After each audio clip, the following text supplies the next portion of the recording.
Yep. What is up? What is up? What is up? It is Christmas, December 25th, 2025. We had three football games today, and 3 is the magic number. And I'll tell you, in these games, things did happen. Touchdowns were scored, at least in some of them. And here we are, sitting here, again, talking about the same things, about the NFL not knowing how to schedule. So what is up? We got Hay in the building. What is up? Merry Christmas to everybody.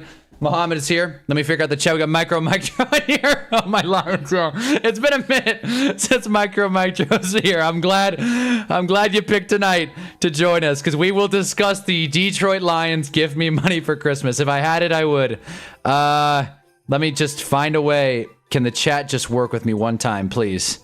Please. But yes, the Broncos game was so boring. Mohammed fell asleep.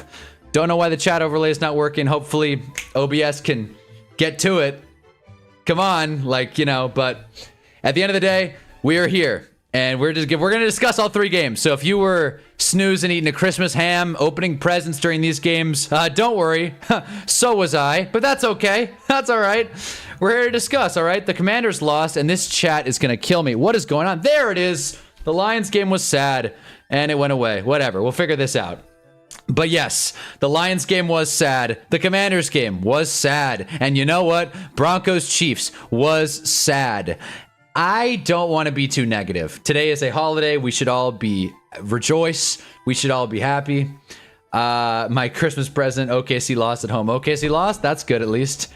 Chet is Wemby's son. Let's just really quick. I just want to see Knicks beat the Cavs. I mean, who cares about regular season basketball? But there you go. This is what's going on here. Lakers lost too. Merry Christmas to me. Okay, but let's get into the nitty gritty. Right? Let's get into the nitty gritty of today's games. Speaking of the gritty, let's go to I guess we'll start with Cowboys Commanders. I thought I could get that transition. We got Otis. Otis didn't watch anything. The Commanders did lose. That is true. What is up, guys? Merry Christmas. And if you're not a Christmas guy, hope you had a sick Thursday. I got a lot to say about the Christmas Happy Holidays thing, but I'll get to that later. And it's not going to be very political. It's just going to be a little more rant towards Amazon. I'm glad you guys are happy the Lakers lost. Makes me really happy. Let's get into this game first and foremost. We will break down every game from what I know and what I saw. Nice jacket. Thank you, Jarv. Thank you. This was a gift. Shout out to my mom who got me this sick quarter zip. Go Giants. It's got a little design on the back as well. NY. That way everybody knows who I'm repping. The best team in football. And that's what everybody was wondering today, by the way. Everybody. Whether you're in the States, far away, East Coast, West Coast, United States, Europe, Australia, wherever you were, whatever you were celebrating, everybody was asking themselves the same question. Where are the Giants? Where are the New York Football Giants? Because I'll tell you what, if you're going to put out bad football, you may as well have America's team do it. There's no hood, though. I know that's the point. It's a quarter zip. Wish I had that Vikings ML. Had a weird feeling should have went with it. Today was not the day to bet. Today was not the day to bet. James Bryant wishes the Chiefs won. Honestly, James, I'm right there with you. At this point, we were all kind of anti-Denver at this point. I feel like I'm speaking for the crowd here. I'm anti-Denver. You guys know this. And how do you get into 3-0 games? How do you get into 3-0 games? You just start. Okay, you just start. Josh Johnson is a quarterback who is still in the NFL. I don't blame him for collecting checks. I don't blame teams for signing on a veteran quarterback who can learn an offense easily. That being said, he did not play well today. 198, no touchdowns, no picks, 1 sack. Hey, but you can tell the noodle's not as strong. The noodle's al dente at this point. He cannot throw the ball, and that's fine. No one went into today thinking, God, I hope Josh Johnson kicks ass. Dude is 40. He's old. He wasn't a high prospect when he was drafted in 2008. Think about that. Josh Johnson got his rookie deal and was still trying to figure out how to survive in the economy in 2008. He was in the XFL. Okay, so he's been around for a while, and I'm not going to sit here and dunk on the backup quarterback for too long. Also, shout out Treylon Burks for taking a sack. But what I want to say is this. I mean, golly, man. Would offense have been so hard today? Would offense have been such a nightmare? Gosh, man. You know, Bill Krosky-Merritt had a good day, really good day. It was funny. If you didn't watch the Netflix Christmas games, I'll be pretty brief. Netflix sucks at broadcasting. They just do. Everything Netflix does is stupid and reductive, and the thing about Netflix, and we all know this, I hope, Netflix makes entertainment for people that don't want to be entertained. What do I mean by that? Netflix, and this is a true thing, I can look it up, but I'm sure you guys will take it at face value. Netflix makes specific programming designed so people can just scroll and then like catch up. Oh, that happened. All right, back to my phone. Okay. You can't do that with sports. And I made a whole video about it to the day last year talking about how Netflix doesn't get sports. So Netflix's broadcast, I don't want to hear Bert Kreischer's opinion about the Washington Commanders and the Dallas Cowboys, both of whom are eliminated from anything important. And I don't want to hear that take. Okay, and another thing about Netflix, you guys I might just be complaining to the void. No, listen to this. Something the Netflix broadcast did, I didn't watch too much of the Vikings-Lions game, but most of Cowboys-Commanders had Emmitt Smith and Clinton Portis call in via FaceTime or Zoom or whatever, and they were doing like guest commentary. Here's the thing with that. If you're gonna do guest commentary, no one tunes in. Yes! Guest commentary! Yes! I would love to hear what X-celebrity thinks of this. If you're into that, tune into the Manningcast, tune into an alt stream, tune into the Hunnaball. But at the end of the day, play-by-play and color commentators are there for a reason. So it pisses me off when they FaceTime Clinton Portis and Emmitt Smith and then just give them full reign to talk. Like a phone call, a literal phone call is being relayed to the nation on Christmas Day. Mind you, Netflix needed to get this license. Netflix is doing sports. They want to prove to us that Netflix can do sports. Did you watch Jake Paul versus Anthony Joshua? Netflix is for real. This is a real thing. We're all just going to accept this. Netflix puts out good stuff, right? Stranger Things, BoJack Horseman, Jake Paul fights. Netflix can do it all. FaceTimes into the commentary booth, especially when it's Clinton Portis and Emmitt Smith who are just half-assing it, for lack of a better term, even though that's the perfect term. Clinton Portis, one of the things he said, and this is how I got onto this, by the way, he said, Bill Krosky-Merritt, he said he's having an amazing rookie season. Can we qualify amazing? I mean, he's doing all right. He's doing all right. I would hardly call an inefficient 776 an amazing rookie year. Again, Homer, hometown guy. I'm not trying to rip on Clinton Portis.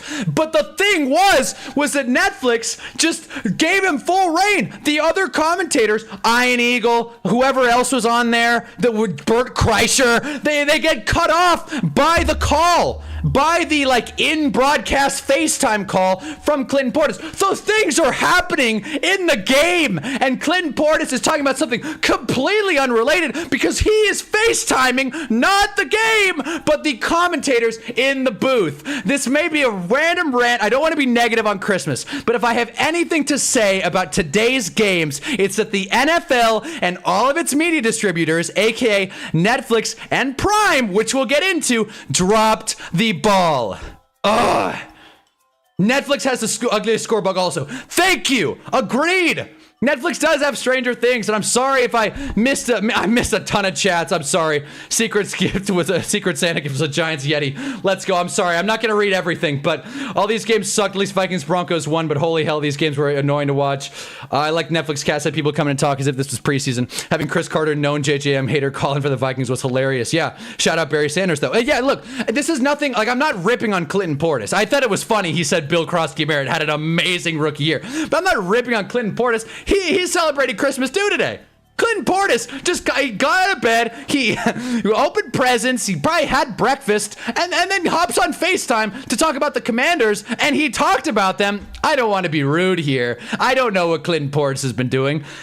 You can't expect every veteran NFL player, every old NFL player to watch these games closely. Why would they? They're done with playing. Why would they watch these games like it's their job? And you could very quickly tell Clinton Portis he's not been watching the Commanders this year. Who's going to blame him? The Commanders aren't good. I'm sorry, Muhammad, and our other Commanders fans in here, but damn. The Commanders aren't good. None of these teams are good. A good team did not play today. Let that sink in. A good team did not play football today. Oh, but the Broncos are going to be a 1 seed in the AFC. A good team did not play football today. No, they did not. Golly.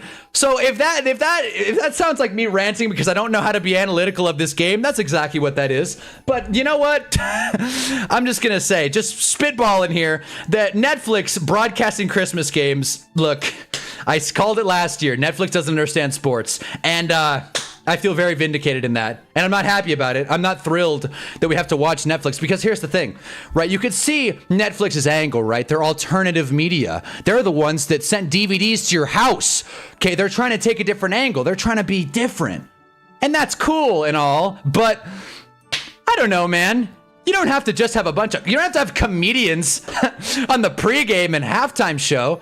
Yeah, like, you know, I admire Netflix for trying new things. That's something NFL media distributors don't do enough. But man, the tries were just bad.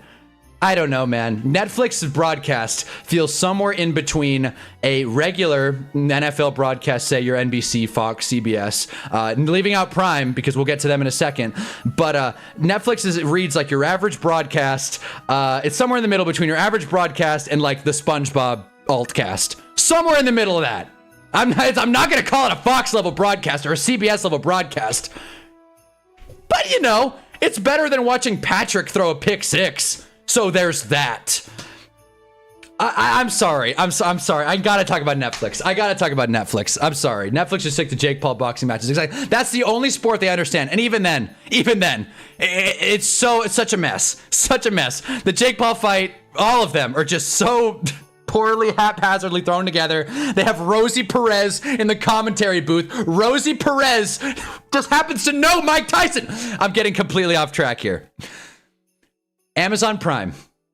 This is a company that is doing the same thing as Netflix. They're trying to work their way in, slither their way in to this like football wave, to how much money the NFL brings in. Netflix says no, not Netflix, Prime. They say no. We want Thursday night football. We want a Black Friday game. We want a Christmas game. We want to be recognized as a legitimate broadcasting network.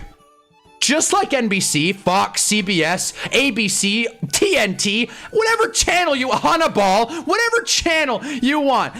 Prime and Netflix are trying to prove themselves as a commodity. And let me tell you something. If it's Thursday and the football game happens to fall on Christmas Day and you can't even give us a different score bug, then what's even the point of calling the game? What is even the point of taking the Christmas game if you're not even gonna do a Christmas score bug? What the hell, Prime? Prime slow rolled it with the holiday theming so much, and it's just like, why? Why? Why? And again, this is where I'm getting into the Happy Holidays Christmas thing. Netflix rode the Christmas thing. The NFL, very candidly, Merry Christmas. Bo Nix called it Merry Christmas. Even Bo Nix is wishing everyone a Merry Christmas. But Prime is going to the Happy Holidays route. And that's fine. That's fine. I'm not going to sit here and act like, oh, well, what the hell? Like, I'm not trying to make a political stance here. What I will say is, let's not sit here and act like Prime would broadcast a game on Hanukkah. Let's not act like Prime would do theming around Kwanzaa or New Year's. No, because they didn't even do it around the most marketable holiday there ever existed. The most marketable holiday. Prime couldn't even be bothered to put a little snow on the score bug, to do like little graphics, to do like a little something else. It's bad enough we gotta listen to Al Michaels' dusty ass in the booth. We also have to watch this lame broadcast. Oh, and by the way, it's also the most boring game you've ever seen in your entire life. So there's that too. Let me see if I can look at this. Look at this. This is a regular Thursday game. I realized, I was like, oh, it is Thursday. That's odd. I don't know how that looked. I full screened it, but like, oh, it is Thursday. Oh, damn. You know, this is just me ranting into the void now. But you guys get what I'm saying. This is what pissed me off more than anything. Because if you want me to be analytical about the games, then they sucked. They sucked. And it was an embarrassing display from the NFL to schedule this stuff. And I could not, I figured something out middle of the afternoon today. And I asked myself, I said, why doesn't, and I couldn't answer it. And I hope maybe you guys can give me an answer. Why doesn't the NFL just wait to schedule these games? Just like they do right here in week 18. Flex games. They haven't even scheduled this week. So don't give me the whole teams need adequate notice. Don't give me that, okay? They have not even scheduled next week's games. Why couldn't they have just done that with Christmas? Why are we sitting here watching Cowboys Commanders, 2 teams that are eliminated, Lions Vikings, 2 teams that are 8-8. By the way, I'm sure you guys know this, but if you don't, the Lions are have the worst record in the NFC North. That's crazy. That's crazy. They're 8-8. They're 8-8. Okay. And if the Vikings lose another game, they'll be 8-9. Shout out 9. There will be a 9 in the Vikings record. Okay. And then Broncos Chiefs, which, you know, congratulations, Bo Nix. Congratulations. He outdueled Chris Oladukin. I'm sorry. I'm sorry. I really don't want to be negative on Christmas. I should be positive. I should. But you guys don't tune in here to listen to me sing Kumbaya and look at this. And you know, and here's what happened when they switched to, when Bo Nix went under center more. It's like, that's not what we're here for. We're here to complain about things that we know for sure. And what we know for sure is that the NFL scheduled Christmas like garbage. The Grinch stole these matchups.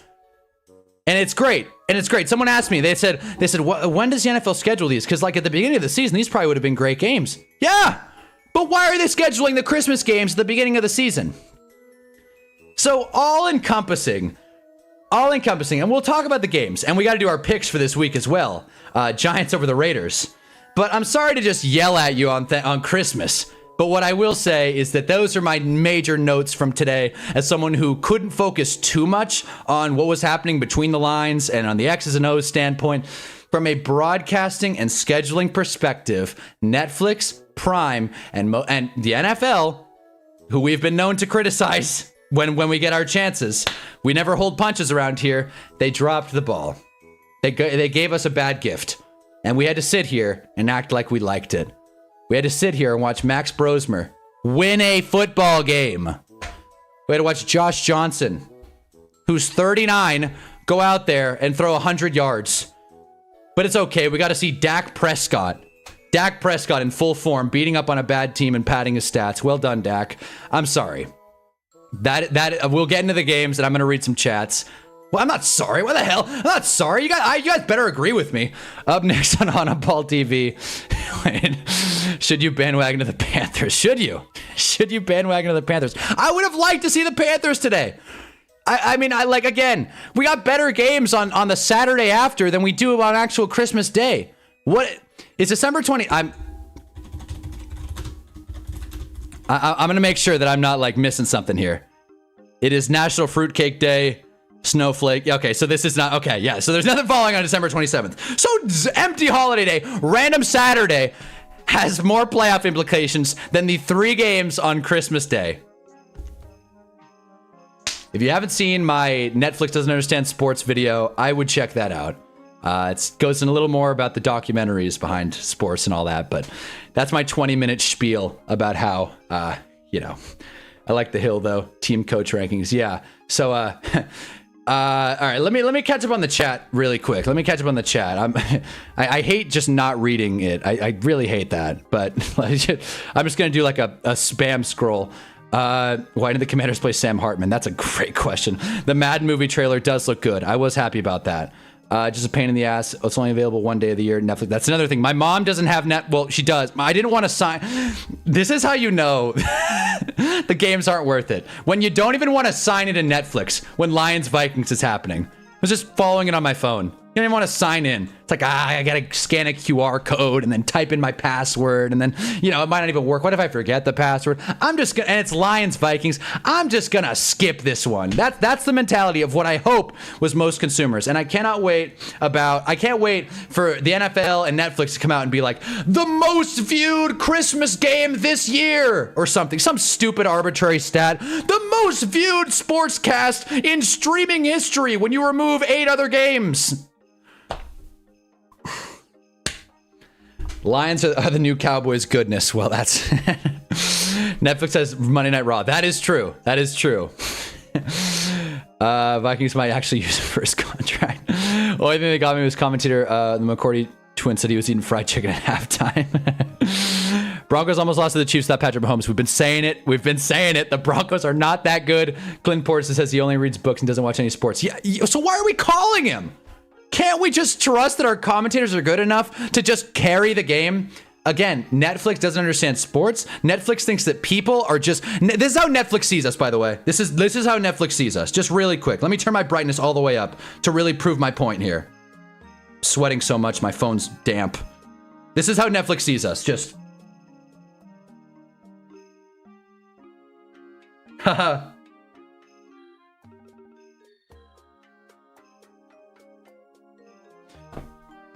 All right, that's how they see us. That is how Netflix sees the average person, and it is gross and offensive and disrespectful, and that's 3 synonyms, and I do not care. I'm sorry. I'm sorry. So I need to spend 5 years per message. I know I am. I'm not being very articulate tonight. Well, I'm not being very succinct. Yeah, just pirate. I'm mad they didn't throw Jettas to the whole game. All right, let's do some football analysis. Christmas was ass. A Hanukkah game would be Dolphins Giants would be perfect. That's what I honestly had that thought today. Prime is actually the best broadcast. We don't do Thanksgiving scorebugs. First of all, I forgot about that. We should do Thanksgiving scorebugs. That sucks. Prime. Okay, and I'll say this too.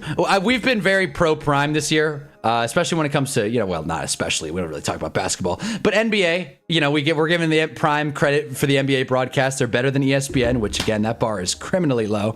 But this is not like, oh, Prime, we need to get rid of Prime. It's just, I wish Prime just put more effort into it. That's it. I wish they put more effort. That's it. They did like a little holiday jingle, I'm not even gonna, their little like, what's it? The anthem or whatever you call it, the orchestra anthem for the Prime games. They did a little Christmas twang to it, but I don't know. The theming let me down. The game sucked. Yeah. Chargers need to come through. Christmas game is ass. Casuals are gonna think it's a good thing. It's because they don't care about casuals. It's Christmas, so they'll watch it no matter what. Exactly. Broadcasters pay for time slots, unlike college, where they get producer rights by conference. I don't know why Week 18 gets exception. Well, right, exactly. There's an exception. So clearly, like, that's the thing. I'm sure there's boardroom politics and deals that we don't understand, but like, I feel, again, leave it with the networks. Give Netflix 2 games. Sure. I don't mind. Just wait to schedule them. Just wait, just wait to schedule them. We got Crafty Southpaw here.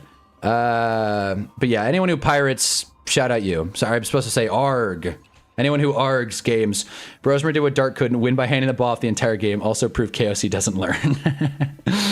Yeah, okay, let's do some football analysis now. All right, let's do some football analysis. Okay, I'll be relatively brief on these games because, they happened. They were boring. They aren't very important. And again, we like covering every team around here. I'm not saying that these games, they matter less objectively, but I'm not saying that these games aren't worth watching. But what I am saying is good football was not played. Good football was not played here. Right, a lot of punts, a lot of head scratching decisions, a lot of punts. Dallas punted once, but the thing was Dallas got a lead early, and then we're just playing keep away the rest of the game. And Washington felt a little frisky at some points, but they couldn't really ever, seal the deal. They could never cut the mustard, if you will. That's the expression I was looking for. Another win for MLB Christmas. Yeah, honestly.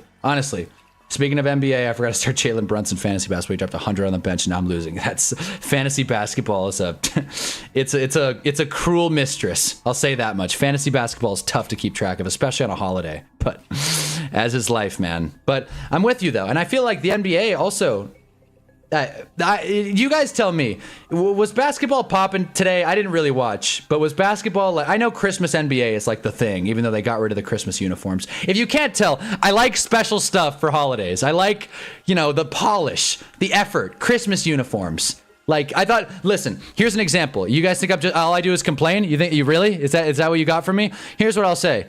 Okay, I complained a lot about this game, and this is the one and only time I'm going to say something nice about the Broncos.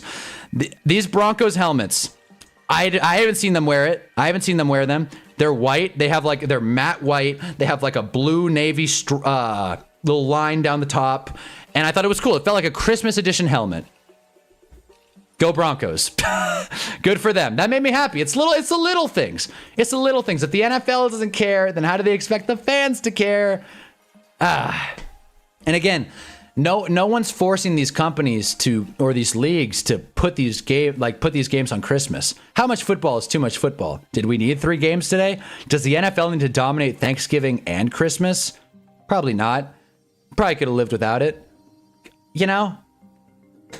Anyways, so when it gets to this game, CeeDee Lamb got 10 targets, couldn't really find the ball. Bill Krosky-Merritt had a great game. Dak was throwing heaters. Dak has a really fun time playing bad teams. Dak, hate him or love him, in standalone holiday games, I feel like he stepped up to the plate. He won on Thanksgiving. He won this year on Christmas, and he is very much the Cowboys quarterback. And I think with Dak, it starts an interesting dialogue, right? Because you know Dak is not... I don't know. That's the thing. You don't know what you're going to get out of Dak, and that's not because he's inconsistent, but it's because the problem lies in how the Cowboys frame success within their seasons, because this felt a little awkward, right? They're going into Washington 6-8-1 on a holiday, and it didn't matter. And it's football, so they should go out there and play some football. But Dak Prescott and the Cowboys in general, it just feels like a wasted season. And this is like the 15th wasted season in a row. And I don't know if their goals... obviously, Jerry Jones' goal is to win the Super Bowl. And obviously, Dak Prescott is good enough to win. It's like good enough to get them there. But it's just too little too late once again. And I just... You know, it sucks because this Cowboys team is fun to watch. And I wish... They're the Bengals of this year. Last year's Bengals of this year. Where they're fun to watch, but you don't get much else from that. And to be honest with you, I'm really just talking into the void. I got nothing to say about this game. I really don't. Yeah, man. Brandon Aubrey missed a kick. That was funny. Let's move on. I'm sorry. If anyone's got anything else on Cowboys Commanders, I know I'm supposed to be more analytical, but if there's ever a day to, not zone in on football and just enjoy your families, it's today. And that's why I think Christmas NFL is a mixed bag. When my Jahmyr Gibbs got me 6.8 fantasy points. Yeah, Jahmyr Gibbs blew it. Most Lions blew it. Unless you started Isaac Tesla. We need Giants Bills today so we can get blue-red jerseys. Thank you. Thank you. Simple. Simple. Why don't we care about the aesthetic and worry about the teams later? Giants Bills would be frisky good, too. Giants Bills would be at least interesting. Halloween sports should become a thing. Did Pony and Vikes wear different unis? The Vikings also... Well, the Vikings have worn those uniforms a little bit. But again, they wear their alts. They feel Christmassy. They're all white. They feel Christmassy. It's like snows on the jersey. Yeah, they wore their whiteout unis. You know what I mean? It's something. It's something. Like the Chiefs going out there with their basic just reds. I don't know. Left me kind of bummed out. There were some blowouts, but watching Spurs beat up on OKC third time in a row was fun. We need an NFL Christmas uni. Said this in a different message, but I have the vision Bills. But the horn changed, the red thing becomes a candy cane. Just think about it. Oh, see? You can do that with the Vikings logo. Easily. Or like, I don't know. You could, again... This is me getting very abstract, but why not? You could put a Santa hat on the Vikings logo. You could make the Lions logo oh man, I'm trying to think. This one's tougher. Polar bear, that's cheap. I don't know. Scratch the Lions logo. I don't know what you can do with the Lions logo, but you could easily put a Santa hat on the Vikings logo, change the mustache around, make it a white beard, and it would be sick. It'd be sick. I'm all for inclusivity, right? I'm not sitting here saying, oh, if you don't celebrate Christmas, you're a total square. That's not what I'm saying. But if you're going to do the Christmas thing, do the Christmas thing. You know? I'm sorry. I closed out of that. We got to talk about this game. Okay, so Vikings-Lions happened. This was a game. Jared Goff is going to Meh after this game, right? Jared Goff might go to terrible, honestly. Again, I'm going to be completely candid with you guys. This was the didn't want to sign it on Netflix. I followed this game very well, and I watched the turnovers after the fact. Jared Goff, man, and at least it happened in December instead of January. Let me apologize to Dak Prescott really quick, because what I was saying about Dak Prescott was just straight up wrong. I was just talking to try and fill air about Commanders Cowboys. I watched every down of that game, and I couldn't really tell you what happened. Other than the Cowboys won, and Bill Krosky-Merritt made me feel dumb. Jared Goff. We got to have a discussion about Jared Goff. But I'm going to wait a second, because that's too easy. That's too easy. Reindeer-themed Lions logo. Yes! Yes! See? It's a collaborative effort. It's a collaborative effort here. This is like, put us in a boardroom. Don't, actually. Doesn't Goff have an insane cap hit next year? That window's over. Yeah, he does. I'm almost certain $69 million. $69 million. If just straight cap hit next year, up the nose. And again, I take no joy in dunking on Lions fans. All right, I'm a Giants fan, as we know, and I have no joy left. $69 million against the cap next year. They could prorate it, but I don't know why. Yeah. So this is the bulk of his contract coming up.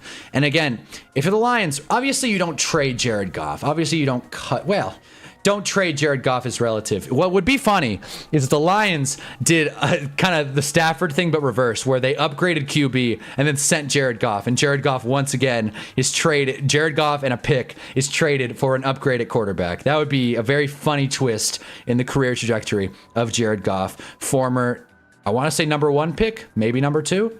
A former number 1 pick, if I'm not mistaken. Even the final year, we only saved $3 million. Exactly. Goff is 2 without the injuries. So here's Goff's contract.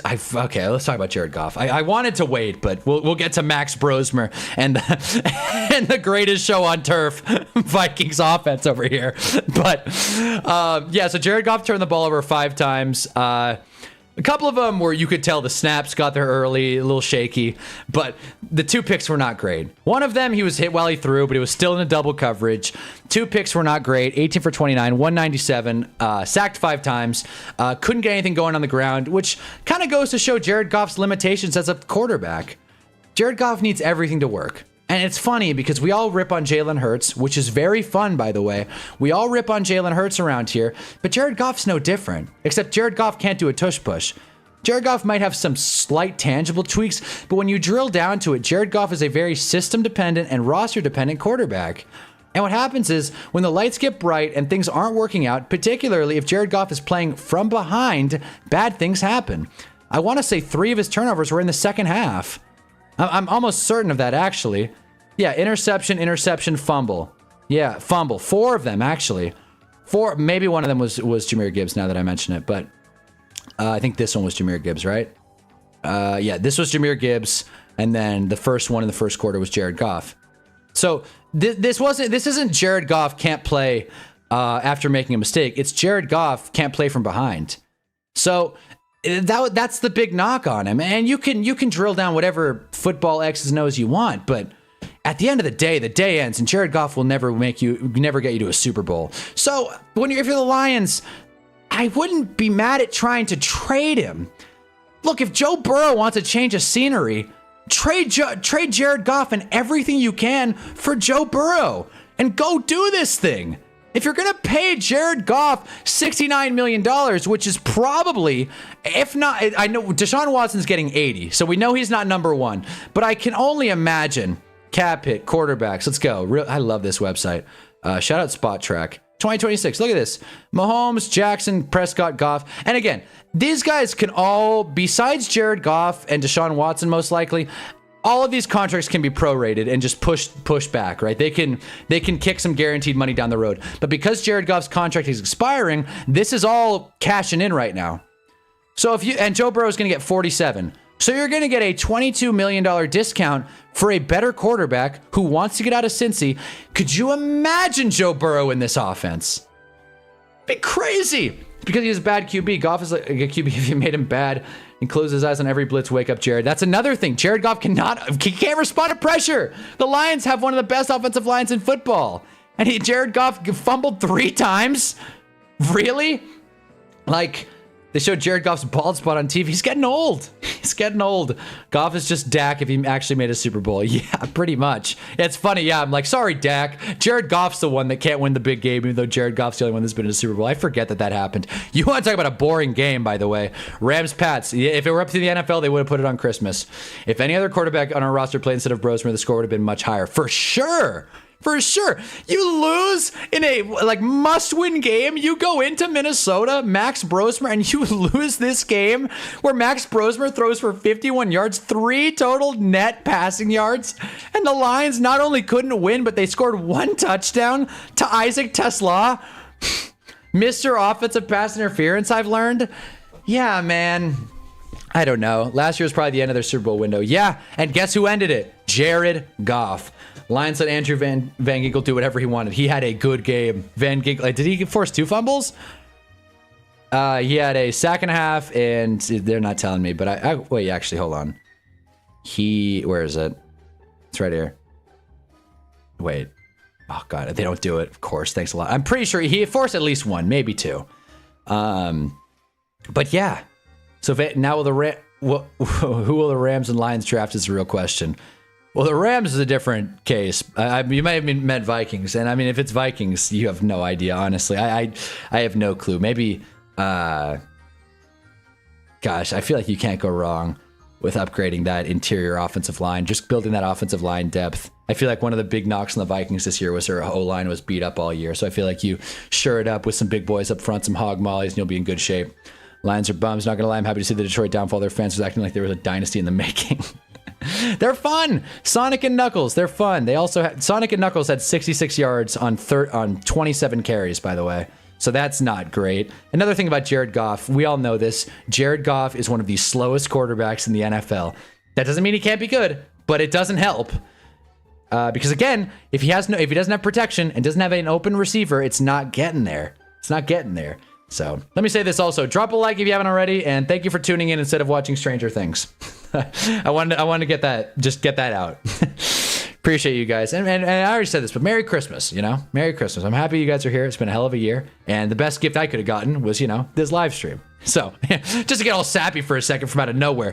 But back to Jared Goff. This guy sucks. But I think we've beaten the horse dead at this point. We all thought it at the end of last year when the Commanders beat the Lions at home, the number 1 seeded Lions, beat him because Jared Goff ended up holding this team back. And the same thing happened today. And yeah, the Lions couldn't run the ball. And yeah, they probably could have stopped the run probably their defense probably could have played a little bit better. A little bit better. But all things considered, 5 turnovers, 23 points, 3 net total passing yards. It may be Max Brosmer. It may be me back there throwing passes. Got to win this game for the Lions. Not a big Amon-Ra fan neither. Yeah, we kind of soured on him. I think we all kind of soured on him. But Addison ran one time and got more yards than Brosmer through the whole game. Yeah, exactly. Bounties arrived. Skip that. I'm watching Stranger Things to watch your live stream. You should love me. Yeah, I do. Love all you guys. Merry Christmas. And happy holidays. Because again, I'm not anti-happy holidays. I'm not trying to get into the whole war on Christmas here. But it's the consumerist holiday. Steer into the skid, NFL. Netflix, whatever. I'm on a stretch of like 4 to 5 weeks of dropping balls. Yeah. And I again, didn't watch every down in this game, but 13 targets, 8 grabs. Not bad or anything, but you would have liked to see a little bit more from everyone here. Everyone on the Lions, you would have liked to see a little bit more. Maybe their defense their defense was fine. Obviously, they all things considered, they shut down the Lions when they needed to. Hutch had a couple of sacks. They got to Brosmer 7 times. Okay, so damn, Jared. So I think we've reached an impasse here as far as Detroit goes. This is much easier said than done. But if there's any chance in hell the Bengals will trade Joe Burrow, send him to Detroit, send Jared Goff and everything else you possibly can for Joe Burrow, and go ahead and win this thing. One time.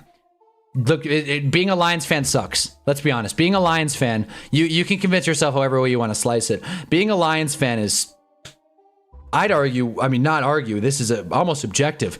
Over the last 20 years, being a Lions fan has been worse than anything, maybe.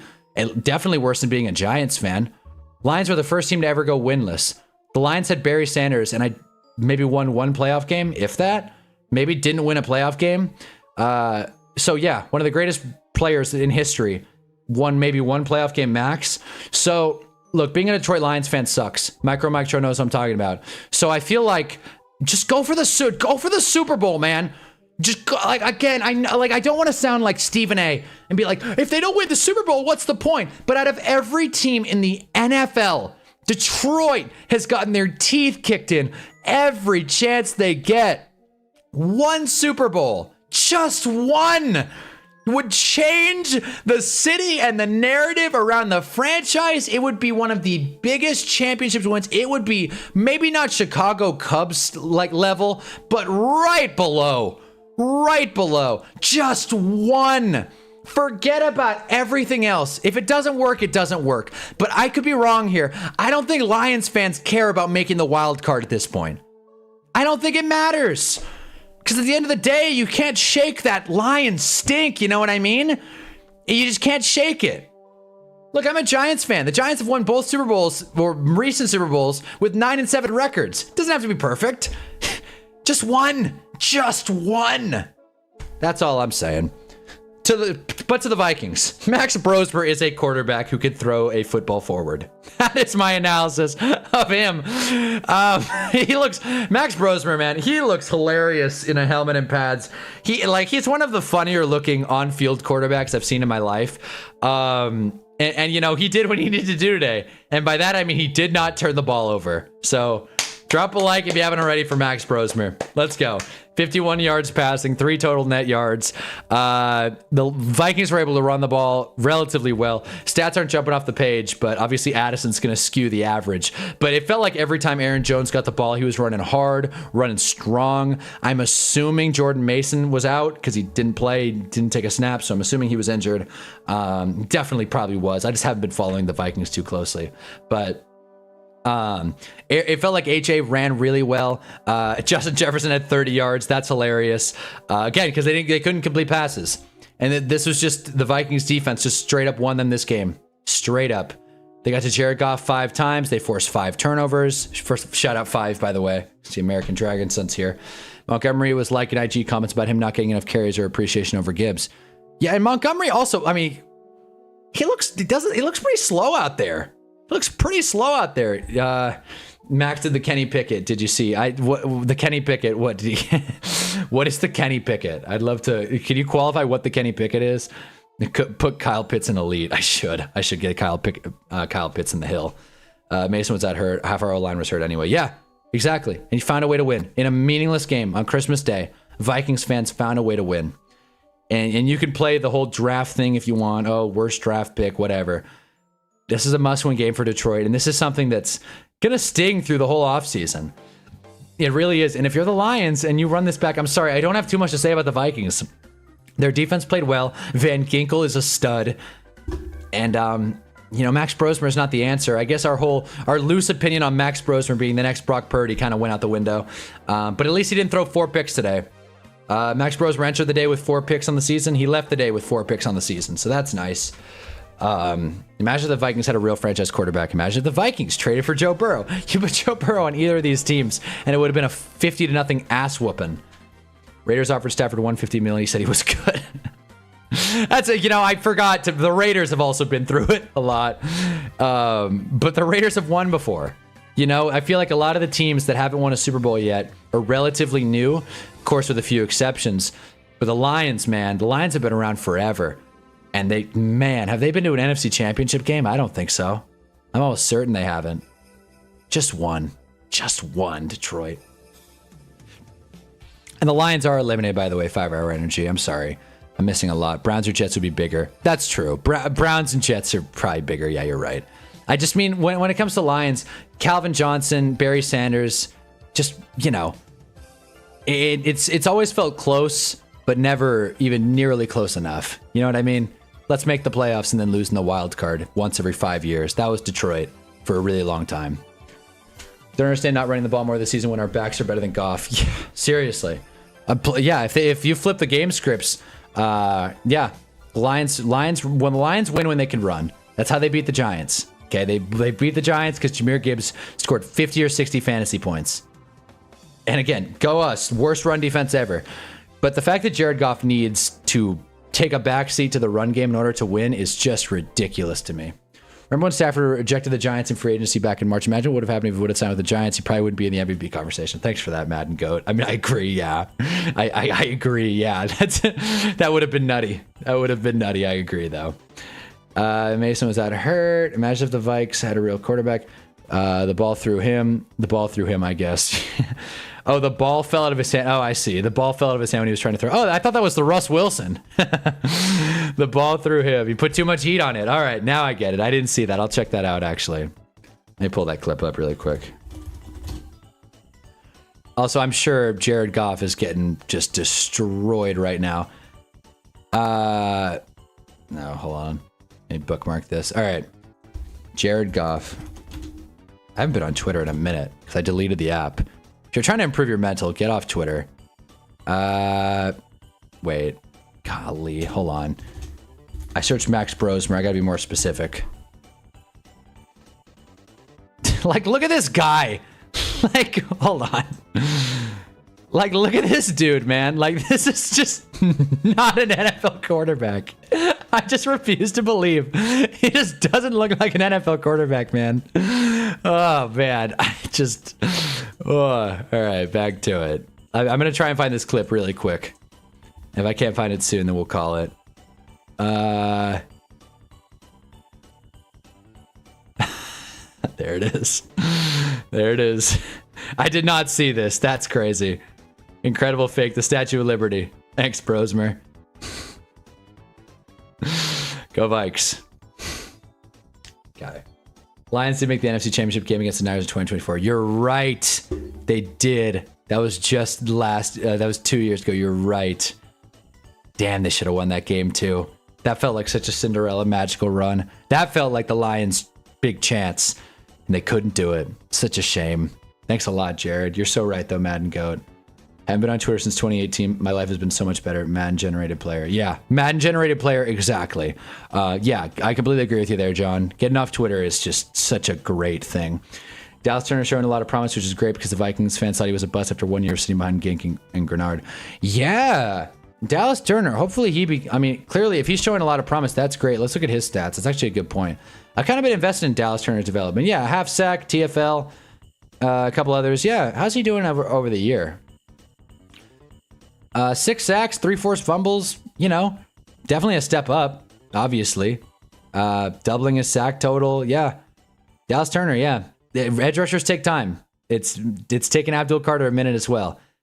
Most NFL fans are just way too reactive and rush development way too much. Have you seen Kenny Pickett with the ball through him last season? I haven't seen that, actually. So if that's something worth, I mean, I'll check it out, but I did not know that Kenny Pickett also did that. Any chance? It's X, actually. Thanks, Otis. Thanks. I've been on Twitter since before the pandemic. Been got up off there. Yeah, no, exactly. I get on and off of it because I want to stay caught up with sports news, but it's usually not worth it, especially because it's very much figured out how to upset me and put posts in front of me that I like, you know, will get a reaction out of me, and that's never healthy. He's still very young as well, only 22. There we go. Shout out Dallas Turner. He went to Bama, I want to say. I think he went to Bama. But yeah, the Falcons could have taken Penix, or they could have taken Dallas Turner, but they said, no, we're taking Penix. The Vikings went ahead and stole him, and the rest was history. Oh, that was hilarious. The Kenny Pickett thing? That Super Bowl champion Kenny Pickett put some respect. Yeah, that's true. That's true. All right, I'm looking at this Kenny Pickett clip. I'm looking at, okay, Kenny Pickett, what? So the ball throws him. Is that it? Ball that came up quick. Wow. Okay. How have I not seen this? Oh, it was late last year, Eagles. That's right. Too much Saquon here. I just completely spaced this end of... Damn it. Come on, Kenny. Drop a like if you haven't already. By the way, come on, Kenny. They killed Kenny. One more. Let's just rewatch this. The Kelly Greens. To be fair, his arm was hit. This is funny. His arm was hit. To be fair. I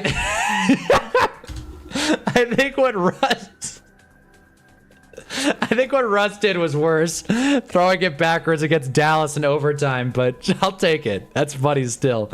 Kenny P made game-winning plays in that Super Bowl team by taking a knee. That's right. And then he went to Vegas, and he changed the narrative.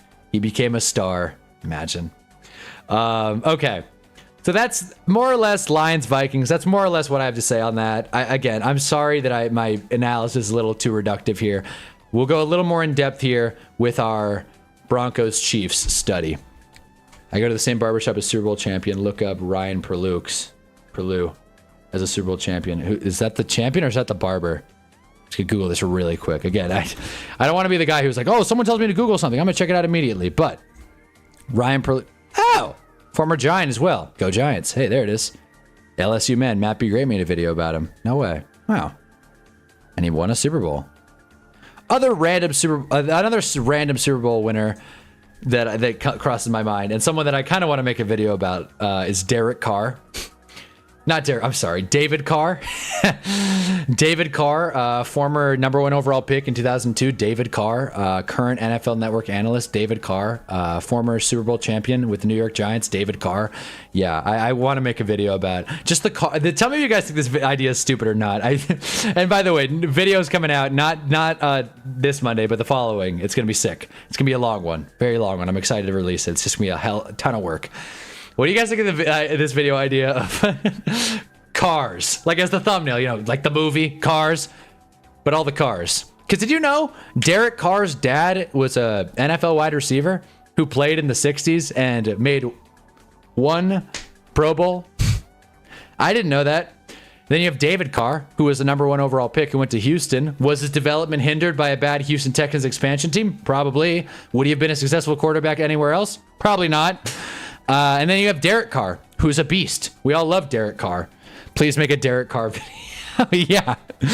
I feel like they're very interesting career trajectories. Derek Carr was basically asked to retire.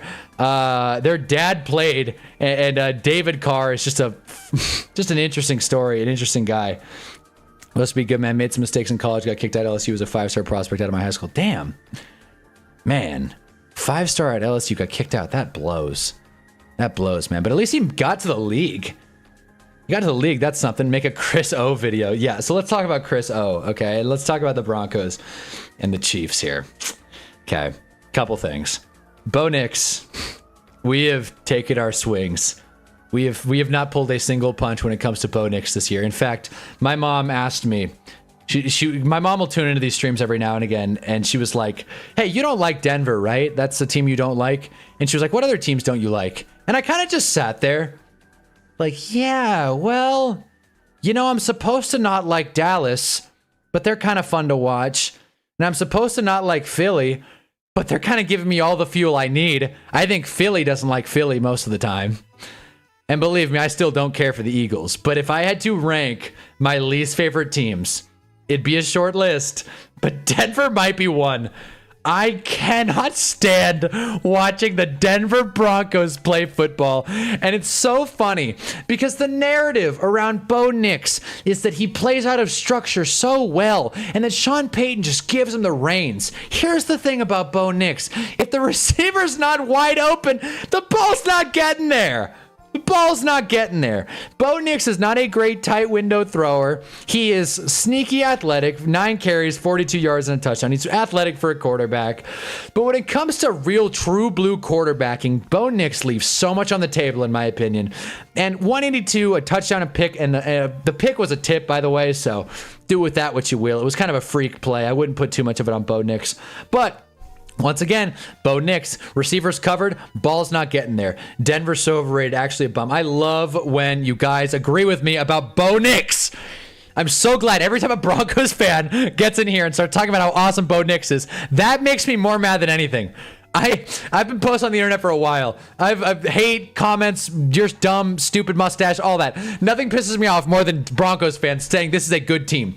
Roll out to right, roll out to left, screen pass, incomplete, deep ball. Yeah. Sean Payton's a Drew Brees merchant. He says he prefers Bo Nix over Drew Brees. He's lying. You know, Sean Payton's a Drew Brees merchant. He's also a liar. He's a blatant liar. He brags about lying. Like when he faked out that he was going to trade up for JJ McCarthy or whatever. It's because he wanted Bo Nix at 12. Weird. That tip on him, bad throw. That's true. It's true. It was a bad throw. But I'm just saying, like, the pick kind of, you know, it's the worst case scenario there. He wishes he was as good as Caleb Williams. Shedeur Sanders and Bo Nix are the same quarterback receivers. Have to be wide open, don't make tight throws. Yeah, exactly. So, you know, and again, they ran the ball well, but this game was just brutal. How many punts did we see? Only 5, but it just felt like nothing happened. Well, the Broncos held on to the ball for like extremely long drives, 8 minutes, 10 minutes, you know, like, and I was kind of cooking and making dinner, but got through this game was just like, wow, it's kind of close. And if you were just looking at okay, let me do this really quick. Let's just say we pause this, right? And all you did, instead of watching the games, if all you did was just look at the scoreboard throughout this game, which again, perfect for Christmas. Perfect. I realized that full screen didn't do what I intended, but whatever. Perfect for Christmas games. You're not really paying attention. You're eating dinner, hanging with your family, doing whatever. And you just check, oh, game's kind of close. Oh, game's kind of close. Wow, Chiefs are still in it, even with a backup quarterback and nothing to play for. But if you actually watched the game, so little happened. It was very dry, very boring. The halftime score was 6-7. It just, you know, and again, you guys, you know, it doesn't matter whether, like, the NFL doesn't get to pick whether or not the games are entertaining, although they do get to schedule the games. But what I will say is that, you know, both offenses just looked really bad today. Looked really bad. Obviously, Denver has a strong defense. Kansas City's been more defense heavy this year. So this makes sense. It's Chiefs Broncos, but just kind of left a lot on the table when it came to the entertainment aspects. Other things that happened. Little Jordan Humphrey got involved. Former Giant. Go us. Travis Kelce played his last game in Arrowhead. I don't know why the prime commentary was so sheepish to call it. Travis Kelce clearly is retiring. Like, it's pretty obvious, right?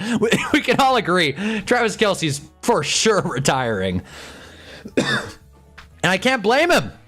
Got Chris O throwing him passes. Let's talk about Chris O. Let's talk about him. Because here's the thing. If Chris O competed with Denver, God forbid, even won this game, competed with Denver, 66 yards, tub, also 11 yards on the ground. That's almost 100 total yards. If this were Shedeur Sanders, I think, like, we'd be freaking out. Like, we'd be burning Arrowhead Stadium down. Everybody would be freaking out, so excited. Why didn't Shedeur Sanders go to the Chiefs? That would have been hilarious. Been a funny backup. But Chris O, he plays like a college quarterback, and that is the nicest way I could put his playing style. He plays like he's in college, and that's fine. I mean, it's not, but that's the way it is. He plays like he's in college.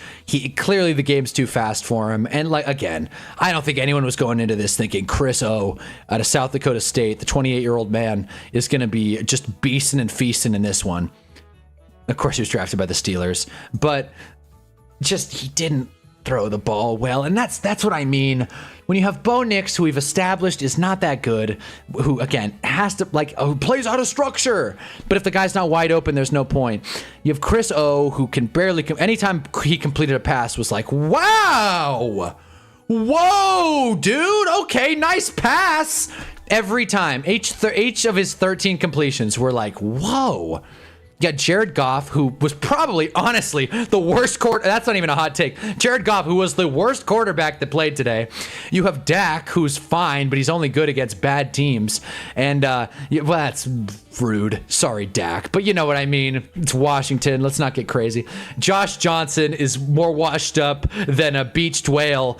And I think that's it, right? And Max Brosmer. I forgot about Max Brosmer. So when you put it all together, it's like, Bo Nix might be awful. He might be the best quarterback that played today. No, besides Dak. I don't know, man. Chris O played better than Max Browser. It's funny spelling all these names. Roy's clearly Shedeur. If you don't agree, you're wrong. That's not a joke. That's spot on. You're right. Best thing that happened with Netflix football games was the Snoop Dogg halftime show. I heard that was really good. I didn't see that, but I heard that was really good. I wish I watched it. Well, you know, we all have your mustache, and you're much better with a mustache than you're old without. Thanks, Otis. I appreciate you saying that. Mustache ain't going anywhere. Trimmed it the other day.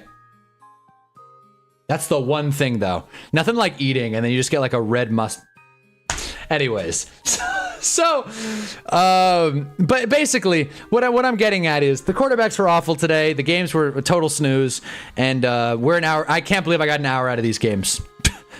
We are an hour into this stream. I cannot believe we got an hour out of these games.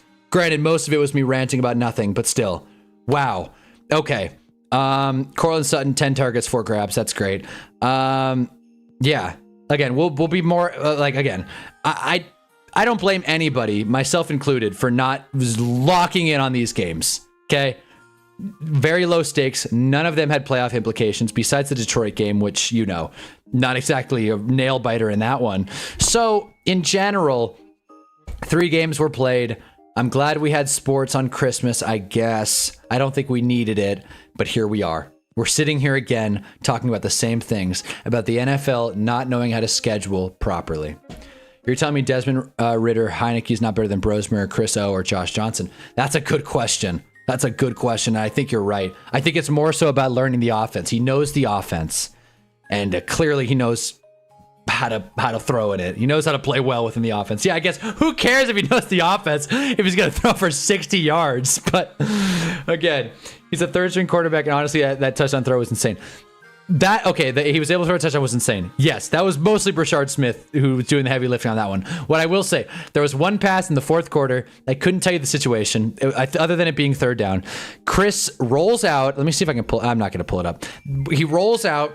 He rolls to his left. Pressure caves. Everyone's in his face, and he kind of just scrambles around, sidearms it. Nice pass. Leads Juju Smith-Schuster for a first down. Move the sticks. That was my favorite play of this game. Maybe the touchdown. Other than the touchdown. There you go.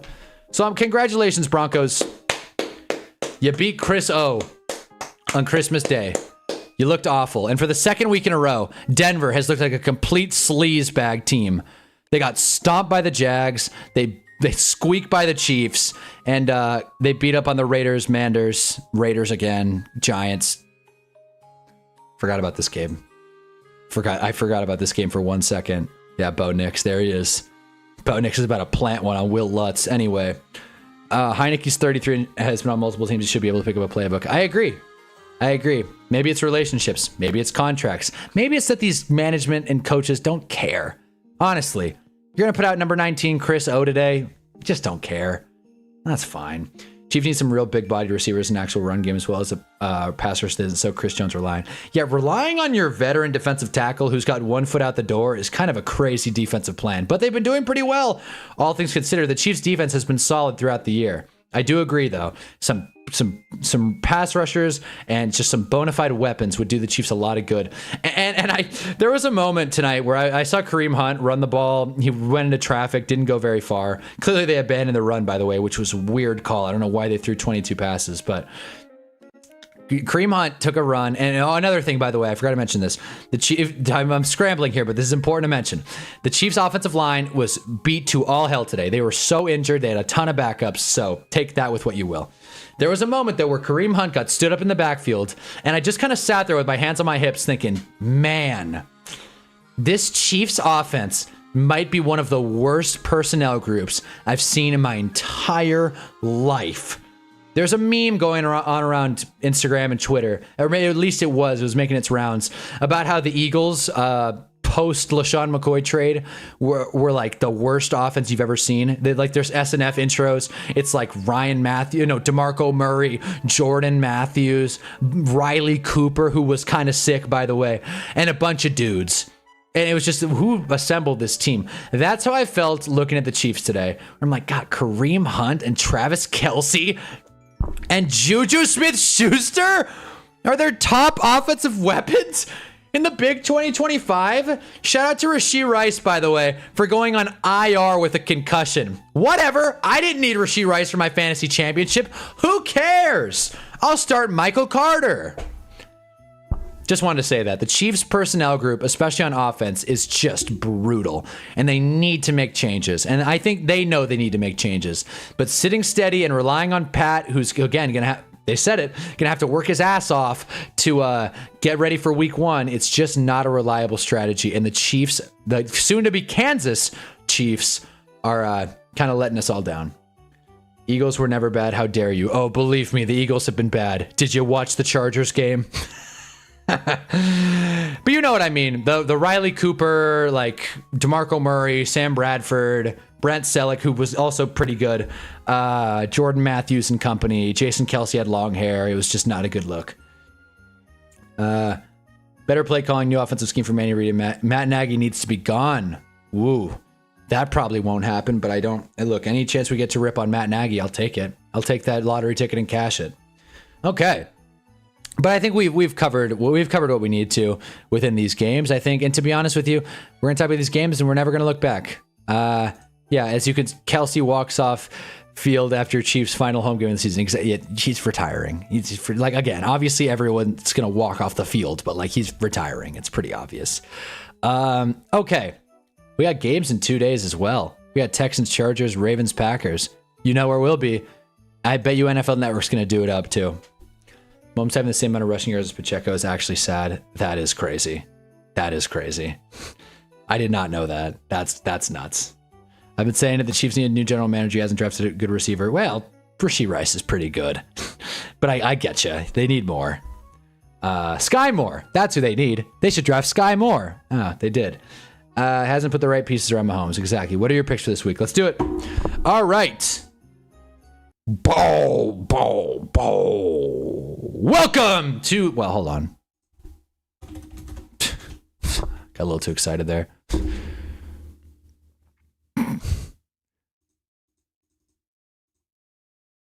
Welcome to the Hunna's Picks of the Week, where I pick the games against the spread and usually end up being kind of sometimes right.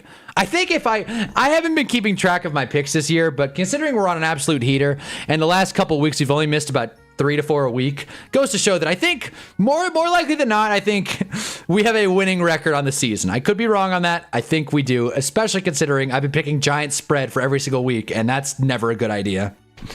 It's like 75% of their yardage. Mahomes, I don't doubt it. I believe it. I believe it. He usually leads the team in rushing in the game, so it does make sense. I've been saying, yeah. Okay, let's do it. Let's do it. All right. Texans, Chargers. You guys know how I feel about the Chargers. You know they're also one of my least favorite teams. Honestly, I really... everyone hates the Chiefs. The Chiefs are my second favorite team in the AFC West, all things considered. And everyone hates on them. But I do not believe in the Chargers. The Chargers are... I still can't get past their offensive line injuries. Houston's defense is going to eat them up, tear them apart. Houston is red hot. I don't care that the game's in LA. That is not even a home field advantage. SoFi, especially for a Chargers game, is a complete waste of a home field. And I think the Texans will take advantage of that and destroy them. I love Texans plus 1.5 there. I love it. Might be my favorite pick of the week. Ravens, Packers. Boy, oh boy. Oh, man. Waiting all day for Saturday night. This is tricky. This is tricky because the Ravens still technically have something to play for, correct? The Packers, on the other hand, do not. I think the NFC playoff picture is almost all but locked up outside of the NFC North, South. Let's make sure the Packers are set and forget the 7th seed. They are. So the Packers have less to play for. This is going to be the Malik Willis versus Tyler Huntley Bowl, Snoop Huntley. It's going to be a pain to pick. Also, really quick, more so for fantasy. So this is just a quick little detour here. It's very important we do this. Sean Ryan is questionable. Malik Willis is also questionable. He has an illness and a right shoulder thing. I'm assuming Jordan Love, they're going to sit him if they've clinched. Wait a minute. Is Josh Jacobs off the injury report? Don't tell me. Josh Jacobs practiced in full. I mean, good for him, but I was kind of holding Emmanuel Wilson. That hurts. Well, Josh Jacobs is going to play. That being said, I think the Packers have a better team, better defense. I think they'll be able to control the game. They're playing at home. Although the Packers have less to play for, I'm going home team in prime time. Trade Trubisky's on that O-line. Yeah, exactly. Depends on what quarterback Texans is starting, because if it's Davis Mills, I like it. If it's Stroud, I do not like it. Wow. Hot take. I think they're both pretty solid. I think CJ Stroud is fine. I think he is a fine quarterback. Hawaii Bowl is lit. JKS is going to be a stud QB at Cal. Okay. All right. Hey, I like it. Was that today as well, the Hawaii Bowl? I like it, man. Shoot. Let's look down the pike a little bit and see the QBs of tomorrow. Josh Jacobs has to play quarterback. That's who the Packers' emergency QB is. I wish Josh Jacobs could have taken the week off and we could have made sure Malik Willis was good, but now we're kind of stuck. Giants Raiders can legitimately determine the landscape of the NFL in the next decade. I hope you guys have all seen my tanking video. I kind of talked about how the Texans Colts game, Lovie Smith intentionally winning. Lovie Smith is screwing over the Texans draft position, changed like 7 franchises at least. Very big opportunities for the same thing here. So I completely agree with you there, Otis. Giants Raiders, and we will pick that in a second. But I'm picking Giants. I'm just going to go ahead. Like I told you guys, I'm picking the Giants every game this year. I don't feel good about it, but you know. Giants minus 1.5. We'll get to the why later, but I just want to get that out of the way now. Just to, kill all anticipation and suspense. Here, that's good to do. Seahawks Panthers. Malik Willis is better than Jordan Love. I don't know about that. Like, I don't love Jordan Love, but come on. All right. Seahawks Panthers. This will be an interesting game. The Seahawks are good. But here's what we know about the Panthers. They play well at home. Okay. Bryce Young is looking for his get back. He has not had a great game since the Falcons game of a few weeks ago, where he threw more than 400 yards, 451 if I'm not mistaken. Go ahead, Panthers. The Panthers are the drug I can't quit. They really are, man. I believe in this team. I'm only half joking. I hear you. I hear you. Everyone has these overreactions about quarterbacks and backups. It's hilarious. The Hawaii Bowl on Christmas Eve was probably the best game y'all have never seen. Wow. Jeez. I guess I missed a great one. Damn. I legit think the Giants are going to win, just like the Colts game last year. The game we need them to lose the most are going to dominate. I'll get to the Giants in a second. I will. I will. I'm just going to take it off the list for now because I cut the line there. Pats Jets. Look, it's the 13.5 point division matchup. Normally, I'll say this. Okay, you know what? I picked up the Patriots defense in fantasy. I really hope the Patriots destroy the Jets in a not even close, just straight up ass whooping. However, 13.5 at home against a division opponent. I don't care that the Patriots have a great record. I don't care that Brady Cook can't complete passes. I'm gonna almost always go 13.5. I like that action. A division matchup, a team that has tape at home, 13.5. Regular size week. I like it. I like 13.5 for the Jets there. I don't know why, other than just the reasons I just listed. Steelers Browns. Why is this spread only 3 points? Are they serious? Are they serious with this? They think the Shedeur Sanders Cleveland Browns are within 3 points of the Steelers. I mean, again, they're at home, but still. Feels like a trap. I like the under more than anything else. I feel like the weather's going to be a factor in this game if the over-under is so low, but Aaron Rodgers is playing. Steelers need to win. Feels like a trap line. This is a tough week of games. I'm not going to lie. It feels like a trap line, but I already picked the stupid Jets. We're going to go Steelers -3. If it were 4, I might be swayed to go to the Browns, but I think the Steelers can win by at least a touchdown, or at least 4 points, I should say. So maybe the Browns get a field goal. Maybe this game is 10-7, or 10-3, honestly. I'm going to go Steelers for now, but I don't feel great about it. Jags Colts. Jags are red hot. And I'm sick of the Phillip Rivers thing. I'm sorry. I know I sound like a killjoy. I'm sick of the Phillip Rivers thing. Like, it's a nice story. It's cool that his high school kids get to watch him play. But the truth of the matter is he's not accurate. And, his arm is just, well, okay, he's not accurate. His arm sucks. That's what I mean. I don't know why. I'm finicking. It's like, his arm sucks. Can't throw the ball deep. I gotta get through this. Cardinals Bengals. God, these games, man. Week 17 and 18 of the NFL season are so awkward because 60 to 70% of the games don't matter. Hayes dropping his picks, his score predictions. I like it. Bryce Young's either really terrible or really good. There's no in between. I'm going really good for this one. Hope the Jets go interceptionless. And what a day that would be. Cards, Bengals. Bengals at home. Joe Burrow's just playing angry. They beat up on Miami. They're going to do the same thing this week. Cardinals at home. Get your get back, Bengals. Take out that frustration on the poor Cardinals. And again, the Jacoby Brissett thing is getting worse and worse every week, it feels like. So there you go. Bucks Dolphins, the Florida matchup. Look, Tampa has something to play for. Miami does not. Funny enough, that's why I'm taking Miami. Miami's a really good spoiler. They do that really well. I'll never forget I don't think you guys will either, the lateral Kenyon Drake. What is it called? The Miami Miracle. I forgot the name. The Miami Miracle with Kenyon Drake. They're good at playing spoiler. They are. And that's Tua's specialty. Again, Tua, it's all up here. And when you take the pressure away and he can play football, crazy things can happen. Tampa's also on a really bad skid. They're coming off back-to-back losses, Falcons and Panthers. I'm not saying Miami's great, but Tampa on the road, I don't love it, even though they're within the state. I like Miami there a lot. Saints Titans, kind of a fun bad game. Kind of two teams that have been pretty frisky. I want to say the Saints are on a 3-game win streak. I don't think Hank's here, but I want to say the Saints are on a 3-game win streak. I want to verify that. Either way, they're hot though. They're a hot squad right now, and yeah, they are. Tampa, I forgot the Tampa also lost to the Saints. Boy, oh boy. So these aren't. I mean, Carolina's something that Tampa's something. These are not bad games. I'm honestly a little surprised. I mean, again, it's in Tennessee, but I'm honestly a little surprised the spread's only 2.5. But the Titans are looking better. Cam Ward is getting better every single week, and it's nice to see his progression.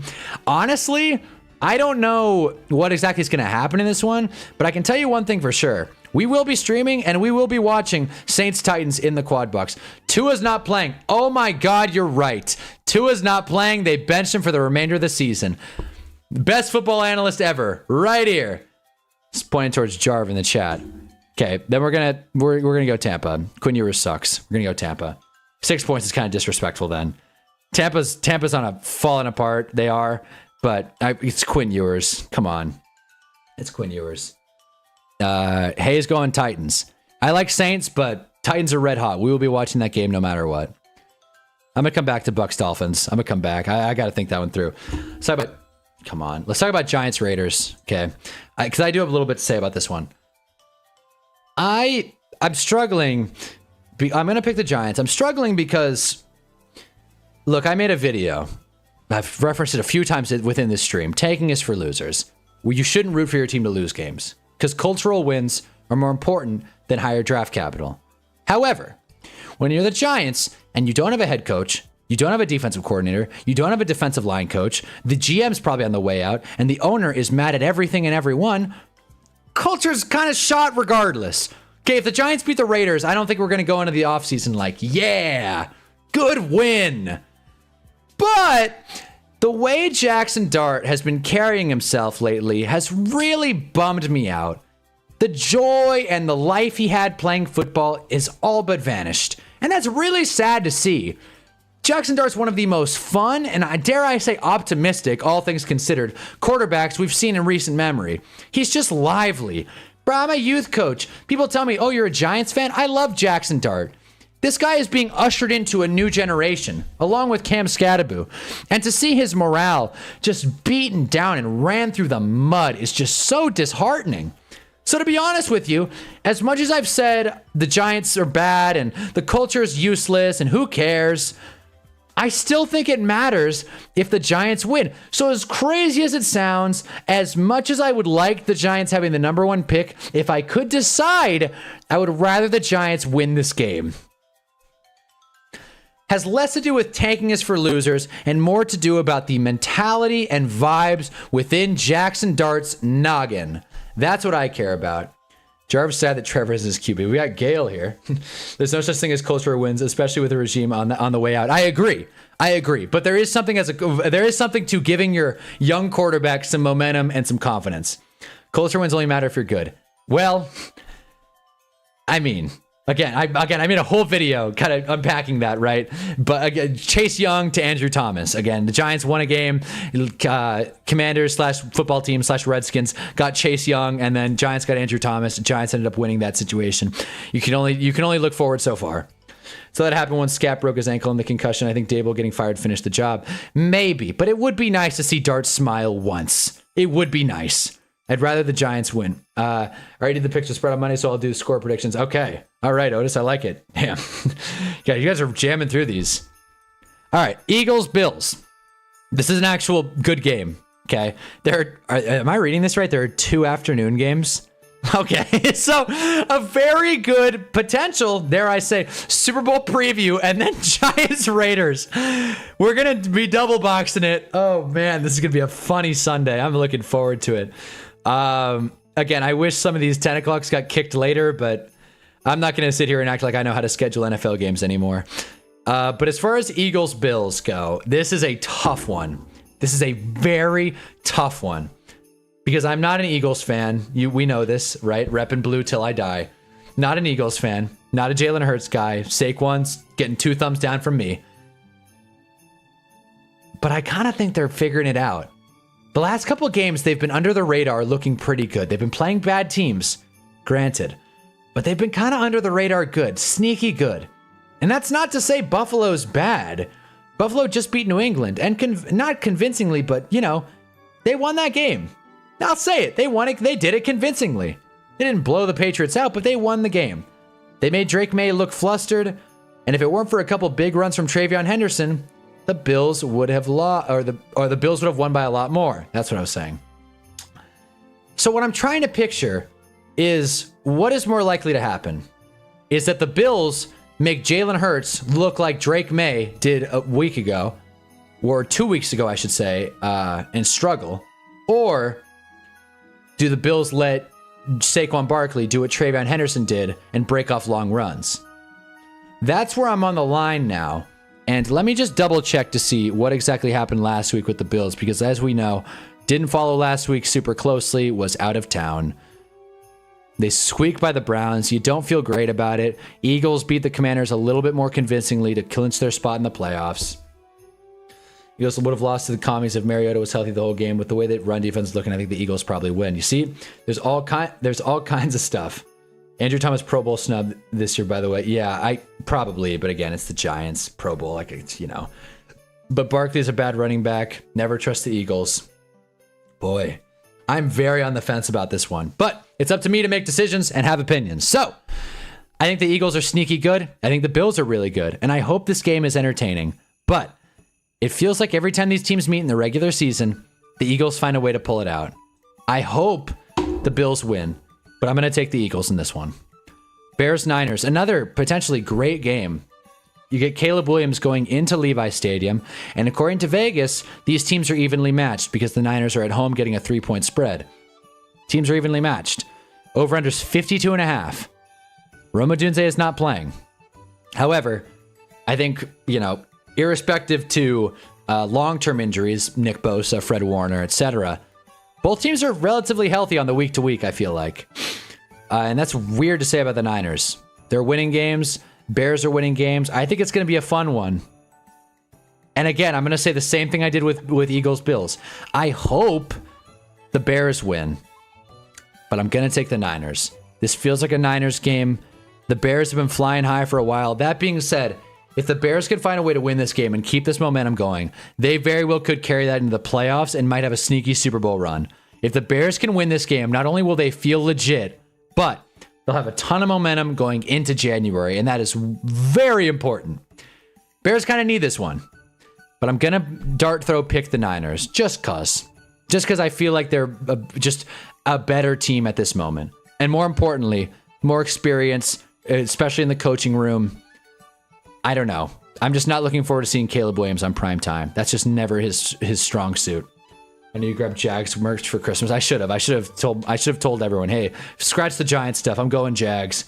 Hinge update. Got to take her to Marty Supreme. Yeah, still taking a break from Hinge, by the way. Ashkan, welcome to the chat. I don't think you were here. That girl I was talking to, that's off and taking a break. taking a break for now. Right now we're enjoying sports. Let me do a long form video before I, get back into Hinge and online dating. But yeah. Oh God, Hunter's making picks again. Well, hey, you made it in time for the Rams pick. And I got something to say, and I will, but really quick. Marty Supreme. I haven't seen it, have full intentions to watch it. And haven't seen a movie in theaters since, gosh, man, Wicked 2, Joker 2, maybe sometime since then. But I want to say either Wicked or Joker 2. Definitely, and Wicked 1, by the way. I think it was Joker 2, the last movie I watched in theaters, which is crazy. That's how bad Joker 2 was. I have full intention to watch Marty Supreme. I think you should too. If you've seen it, please let me know if it's good. If you haven't, I'd recommend checking it out. It looks good. I don't get any benefit from that. I just think it looks good. All right, here we go. Rams Falcons. Because Ashkan is here. Sam, I thought it was weird. Theater falls need to be studied. They actually are. I'm a film major. They're studied very well. They're too expensive, and no one wants to pay. The movies suck. Joker 2 is my last one too. That's crazy. That is crazy though. It's like I'm done with this. I'm out of here. I'm taking the Falcons, Ashkan. I'm sorry. I'm taking the Falcons. And let me explain to you why. Let's think of this. Kirk Cousins has looked pretty okay. I don't think the Falcons are going to win, but the Falcons beat the Bills on Monday Night Football. They're clearly a decent primetime team. They've had a long week of rest. Kirk Cousins is finding it. I don't think the Falcons are going to win, but 7.5 at home, primetime, against a team that's coming off a pretty interesting and close loss. It's something. So I like 7.5. Don't feel amazing about it, but I do like it. Just because who the Falcons are, they feel like a good primetime team. 7.5's a lot at home, and the Rams are great, obviously, but I think the Falcons will keep it close. Falcons also won on Thursday over the Bucks. I think the Panthers have a better chance to go on the run in the playoffs over the Eagles. Wow. Just disagree, but I like it. You guys know I love the Panthers, but that's where I'm at. I'm not there yet. We just lost because of the refs. McVay gonna make sure these boys win by 40.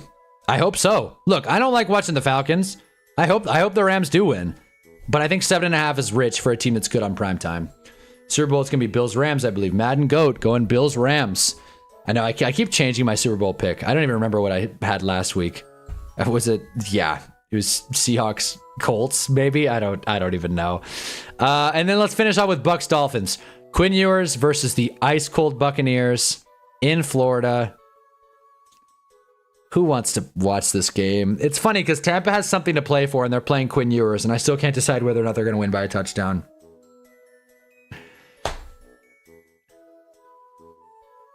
Tampa's lost 3 straight.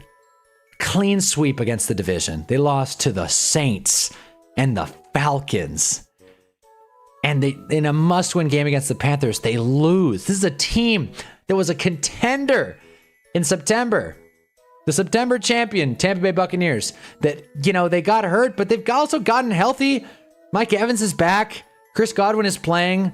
Ibuka's still playing. They've got good wide receivers. Bucky's back. Their offensive line is still beat to hell. I get that. And their defense has been kind of letting up a little bit. Probably a little thinner there as well. Injuries happen. Injuries are a part of the game. It's Quinn Ewers, though. You would like to see Tampa play better. I hope they get right this week, and we get to watch Sunday Night Football next week. Bucks, Panthers. So we're going to go Tampa -6. I don't feel great about it, but that's where we're at. So those are our 13 picks on the Hunna's picks, Hunna's hunch of the week. Again, we are going Texans +1.5 over the Chargers. Packers -4.5 over the Ravens. Panthers +7 against the Seahawks. Hell, they might win. Jets +13.5 against the Patriots. Division matchup at home. 13.5 is a lot of points. Steelers -3 in Cleveland. Jags -6.5 in Indy against the Phillip Rivers Colts. I'm sick of watching it. Bengals over the Cardinals because Joe Burrow's pissed off and he's going to take out that anger on the Red Birds. I realize now there are multiple Redbirds in the NFL. Let's move on. Bucks over the Dolphins. Sure. Saints -2.5 over the Titans. I like it. I think this game will be fun, and I will be tuning in no matter what. 2 bad teams going at it, finding out who's going to bring that momentum into next year. Giants confidently over the Raiders.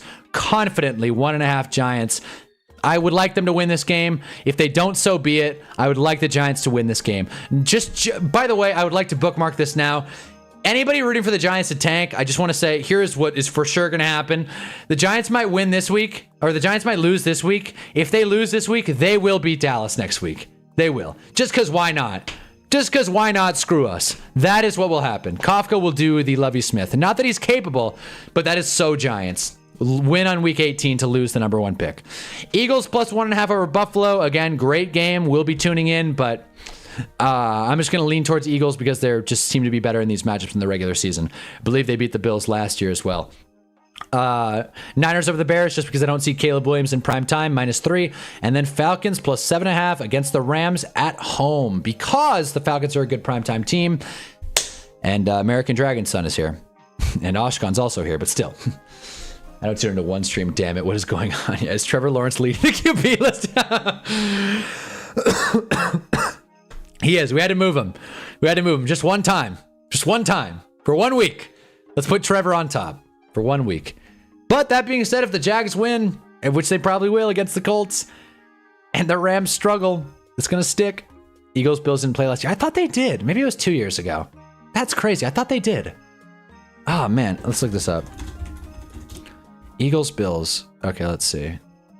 Is there a way to go through all the matchups? Damn. I'm telling you, man, they played within the last... Okay, here. Oh, was it... Wait. Let's see, 2024? Didn't play in 2024, but they were major forces. Damn it, it was 2023. It was, in overtime. That's right. Jalen Hurts, game winner. Never thought I'd hear the words, let's put Trevor on top. Why not? Let's put Trevor on top. Well, top of the draft. The prince that was promised. Hunnaball. Anyways, those are the picks, by the way. Those are the picks. So let me just screenshot these really quick, which I know is the most exciting possible thing to watch someone do on live stream. Screenshot little JPEGs here, but got to for the graphic. But yeah, I hope you guys had a nice Christmas, though. I will say, you know, I don't know if you guys are the more of a gift giver or a gift receiver type, but I'll tell you, I hope you guys had a badass Christmas, and if you didn't celebrate Christmas, hope you had a badass Thursday. I'll say that. Why can't commentary crews just say that? And they say like, hey, Merry Christmas if you celebrate, and if not, you know, hope you had a good Thursday. Simple. Well, because it's more wordy than Happy Holidays. That's what we're doing now. We're saving verbiage. But yeah, should we play Weddle? A Christmas Weddle? Yeah, why not? We're here, aren't we? All right. Let's start it off hot. There it is. Simple. I wish that was it. Imagine clean sweep. Max Brosmer's the answer. Gosh, that would have been sick. Okay, NFC quarterback who's shorter than 6'2", older than 24, and wears a number higher than 12. I wonder if we can get this in 2. I feel like that was a pretty good first guess. Short, slightly older than 24, so maybe 25. Number higher than 12. Doesn't play in the NFC North, but plays in the NFC. It's not Dak. I don't know why I thought Dak. It's not Jane Daniels. It's got to be a number higher than 12. I think that's the secret ingredient here. It's not Jordan Love. It's not Jared. Again, the NFC North is out anyways. It's not Stafford. It's not Kyler. It could be Purdy. It very well could be Purdy. I'm going to guess Purdy. We're going for it. Brock Purdy. Come on. Come on. Oh! Oh! Come on. Come on. Let's go. 2 guesses. We got the Weddle in 2 guesses, and we got Super Parkour 2012 here. You think I'd cheat on Wordles? You think I'd cheat? Did you just see what just happened? A master at work. We're on a 5-win streak. I don't know. Look at that. It paid. Who knew Brock Purdy was 6'1"? Damn. Yeah. Anyways. Well, that was quick. Jeez. It's 1 o'clock Eastern also. It's getting a little late. I will say, these streams have gotten a little shorter throughout the season just because I don't have as much to discuss. You know what I mean? When we're in week, I don't know, when we're in week 5, Okay, and we watch Rams Niners, and it's a close one, and we're like, Mac Jones, is he the answer moving forward? What's going on with Purdy? Are the Rams for real? Why do the 49ers have a better record? Why did they run the ball on 4th and short multiple times for the Rams, and Sean McVay's pissed in the post-game press conference? So many questions for the long-winded view of the season. Now, fast forward to week 17, and again, this is the first time I've been live streaming through an entire NFL season. But fast forward to week 17, it's like, yeah, 5 non-playoff teams competed today, and games were played and things happened. I cannot believe we got an hour talking about these games. I couldn't believe it. If you missed that part, really quick, Dak is good against bad teams, and Josh Johnson needs to retire. Most people probably don't know who that is, but if you're just joining, Josh Johnson sucks. And Max Brosmer had 3 net passing yards and still won because Jared Goff is also bad. And Bo Nix is a bad team merchant, and I cannot wait for Denver to get blown out of the water in the playoffs. I'm so confident. Denver could have a bye. I don't care. I will be celebrating when Denver gets bounced. Honestly, genuinely, this is going to sound crazy, and you guys aren't going to like this take, but I simply don't care. If the Steelers and Broncos play each other in a playoff game, it will be in Denver, most likely. It will be in Denver. I'm taking Pittsburgh. I'm taking Pittsburgh. Ravens, maybe not. I might not take the Ravens. Pittsburgh, though, confidently taking Pittsburgh over Denver. Especially a Pittsburgh team that has already won a playoff game. Mind you, the Steelers would have to win in the wild card in order to play Denver. I'd like them in that game. I hate Denver, you guys know this. I also think the Bills handedly would beat Denver. The Jags handedly would beat Denver. Patriots, easily. Chargers, maybe not. Texans, I love the Texans to beat Denver. Even though they didn't this year, that was with Davis Mills, and this game really could have gone either way. Like, come on. Like 18, it wasn't with Davis Mills, actually it was Stroud. Oh wait, Stroud got hurt, that's right. Well, that's because the Steelers are winning the Super Bowl. Well, duh. Well, I guess when you put it like that, yeah, it is pretty obvious. Yeah, the Steelers are sick. I don't know, man. Steelers might actually be kind of good. I don't know. They already secured 9-6. What if the Steelers go? Steelers could go 11-6, or would it be 11-6? Yeah, it would be 11-6. They could go 11-6 and would really kind of shock the world. I mean, again, the knock on the Steelers is that they can't beat good teams. The good news is they won't have to. Chargers did beat the Ponies. Well, that's a good point. That is a good point. They did. Denver's 3 losses are the Colts, Chargers, and Jags. Shout out Jags. And we all know how this game should have gone. Let's be honest here. It'll be 2030, and I'll still be talking about this game. Easily the most mad I've ever been at my New York Football Giants. I love this quarter zip. But anyways, let me just do a quick Twitter scroll and make sure that I didn't miss any big news, like someone tweeted out something crazy. Even though most of my Twitter is just, here's how to fix your life. You're overstimulated. Here's a Twitter hack on how to not be overstimulated. How about just get off Twitter? Oh, this is what we need to talk about. Okay, this is worth talking about, especially as a Giants fan. I'm not going to play it because the last thing I want is for IHOP to copyright me. I'm sure you saw the Malik Neighbors IHOP fantasy football ad. Couple things I want to say about this. One, the beard looks stupid. I'm sorry, the beard looks bad. I don't want to be. Clearly, I'm not the officer of facial hair here, the liaison of facial hair. Beard just doesn't look good. I'm sorry, it doesn't. Malik Neighbors has more money and more style and fashion than I ever will. I don't like how the beard looks. He looks like he's put on some pounds too. He looks like he's put on some lbs. I'll say that, which again makes sense. When you tear your ACL and can't walk, I totally get it.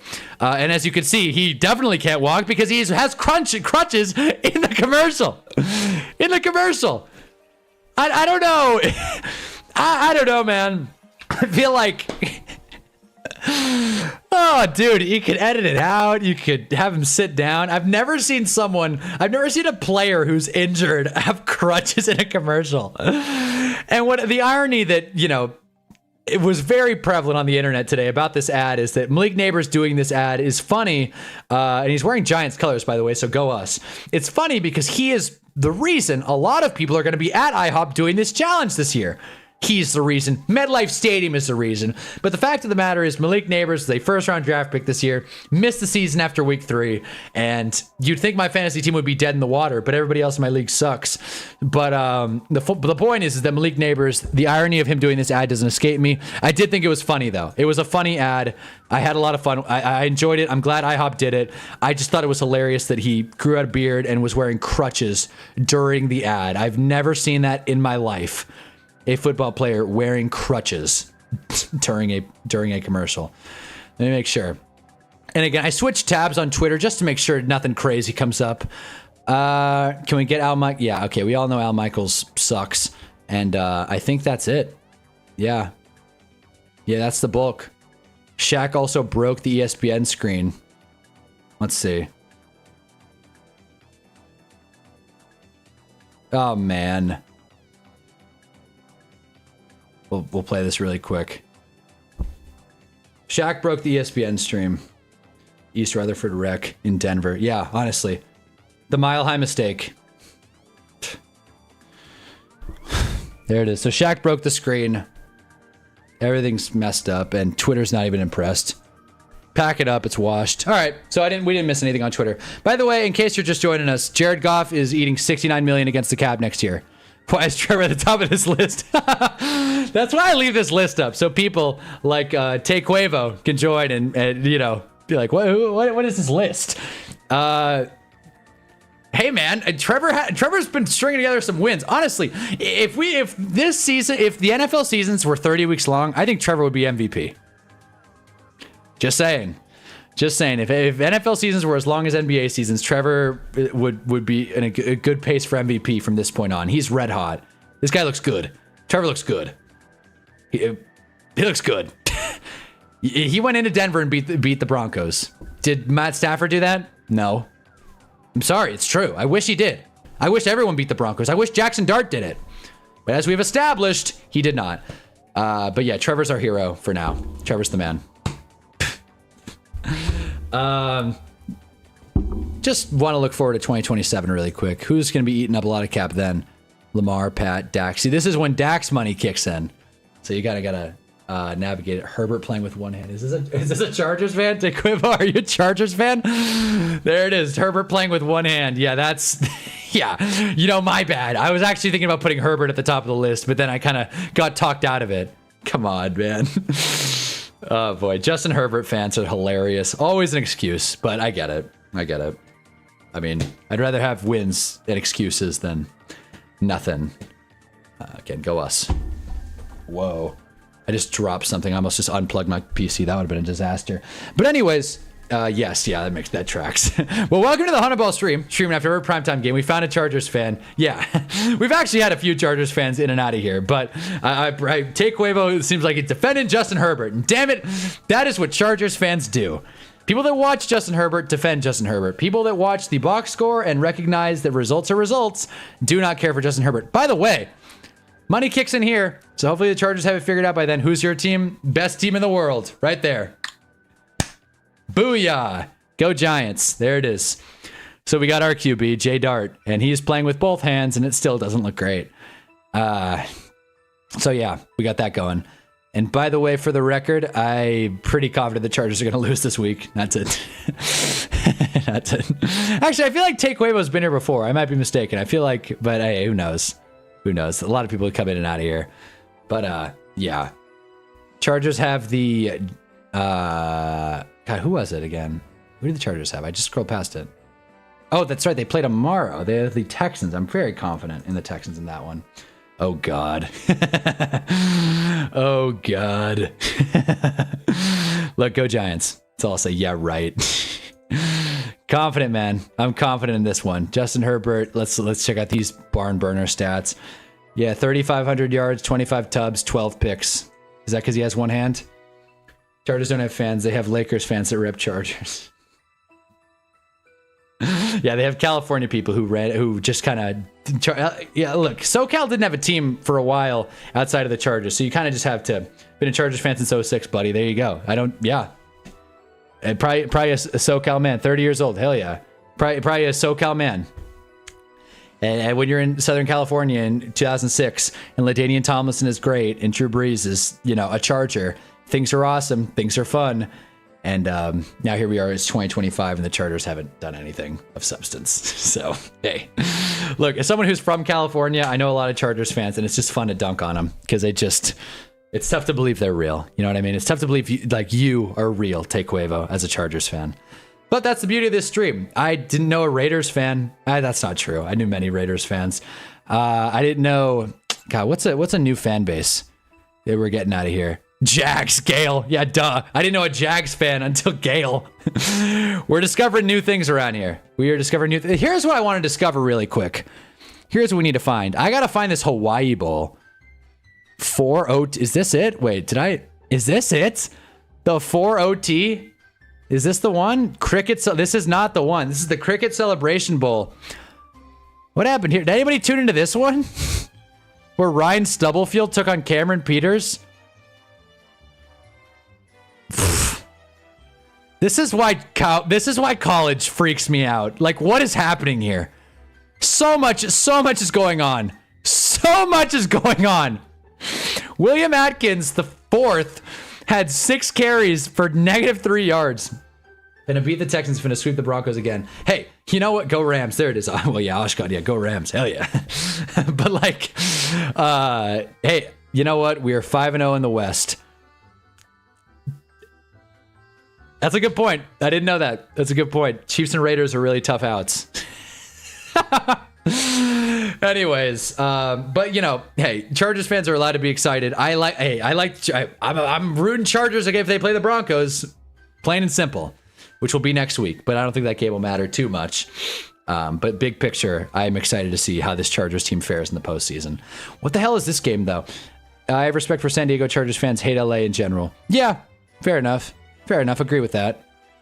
Chargers fans but again, Chargers fans that have been Chargers fans for a while. That's the thing, Take Quavo. I feel like Chargers fans kind of hate the Chargers because they skip town, much like Rams fans. So Rams fans are like, I don't want to say bandwagon, but they're new to the party, at least California Rams fans. And I feel like the same would go for Chargers fans because they kind of alienated most of their fan base in San Diego.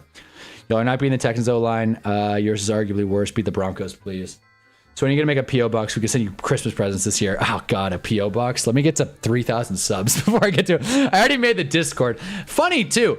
I was watching a video yesterday about how YouTubers start newsletters to, like, get their videos out, and I think that's a great idea. But then I realized the Discord is like that. So if you're not in the Discord already, I can drop the link. But, yeah, the Hunnaballers. We have fun around here. But what else? In fact, I'll just throw the Discord link in. Why not? In case anyone's watching but doesn't want to comment. Yeah, I want a link to the Discord. Stranger. And then I want to check out this Hawaii Bowl. Very important stuff we're doing. We're looking at the Cricket Celebration Bowl. I did not know South Charleston was a college, to be quite... Or South... That's not South Charleston. South Carolina State. Did not know that was a, like, football school. Kind of bums me out that the Prairie View A&M Panthers... What a logo, by the way. Have a football team and my alma mater does not. Kind of bums me out. Not a big deal. Did you ever get your woman back? Nope. That ship has sailed. That ship has sailed.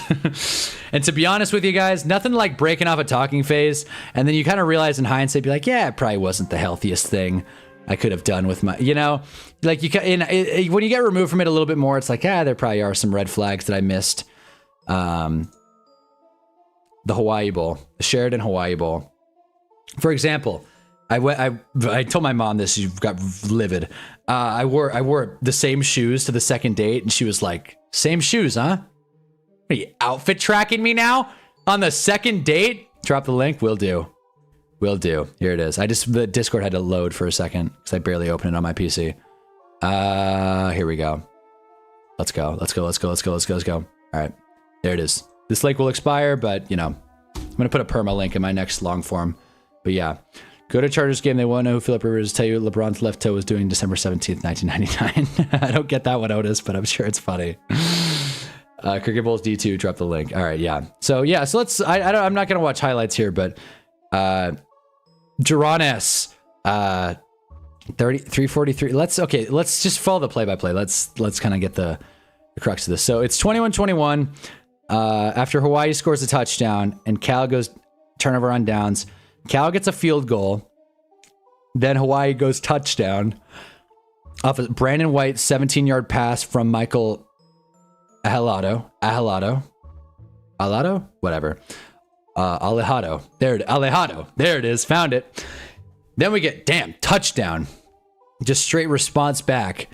Just big touchdown. 1-yard touchdown run. Then another touchdown. A minute 42. Another touchdown drive off a 22-yard pass from L. Weaver. And that is your ball game. Although Cal had a chance. 20 yards, first down.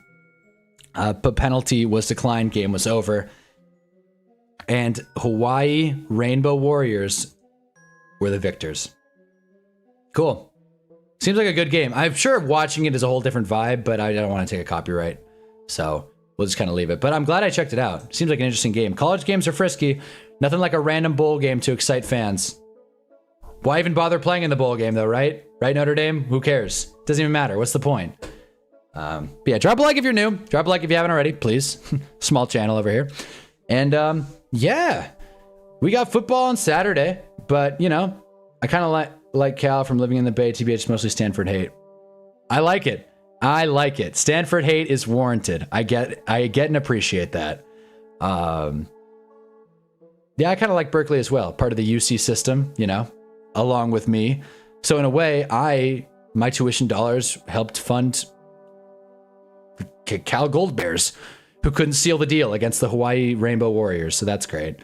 But yeah, I think we played the Weddle. We made our picks. The Hill's done.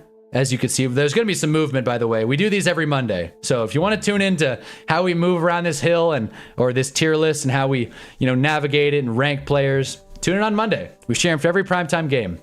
So, yeah, I'd say that's pretty much all I have to say. Again, sorry these streams are shorter. I want to have like a good time and just like, you know, chill and talk ball. But to be honest, I don't really have much else to discuss. And now that I'm not going on dates, can't rant about that. I'm trying to think. I feel like something ridiculous happened to me lately, and I wanted to talk about it on stream, but I can't remember what it was. Damn it. Damn it, damn it, damn it. I don't got it. I do.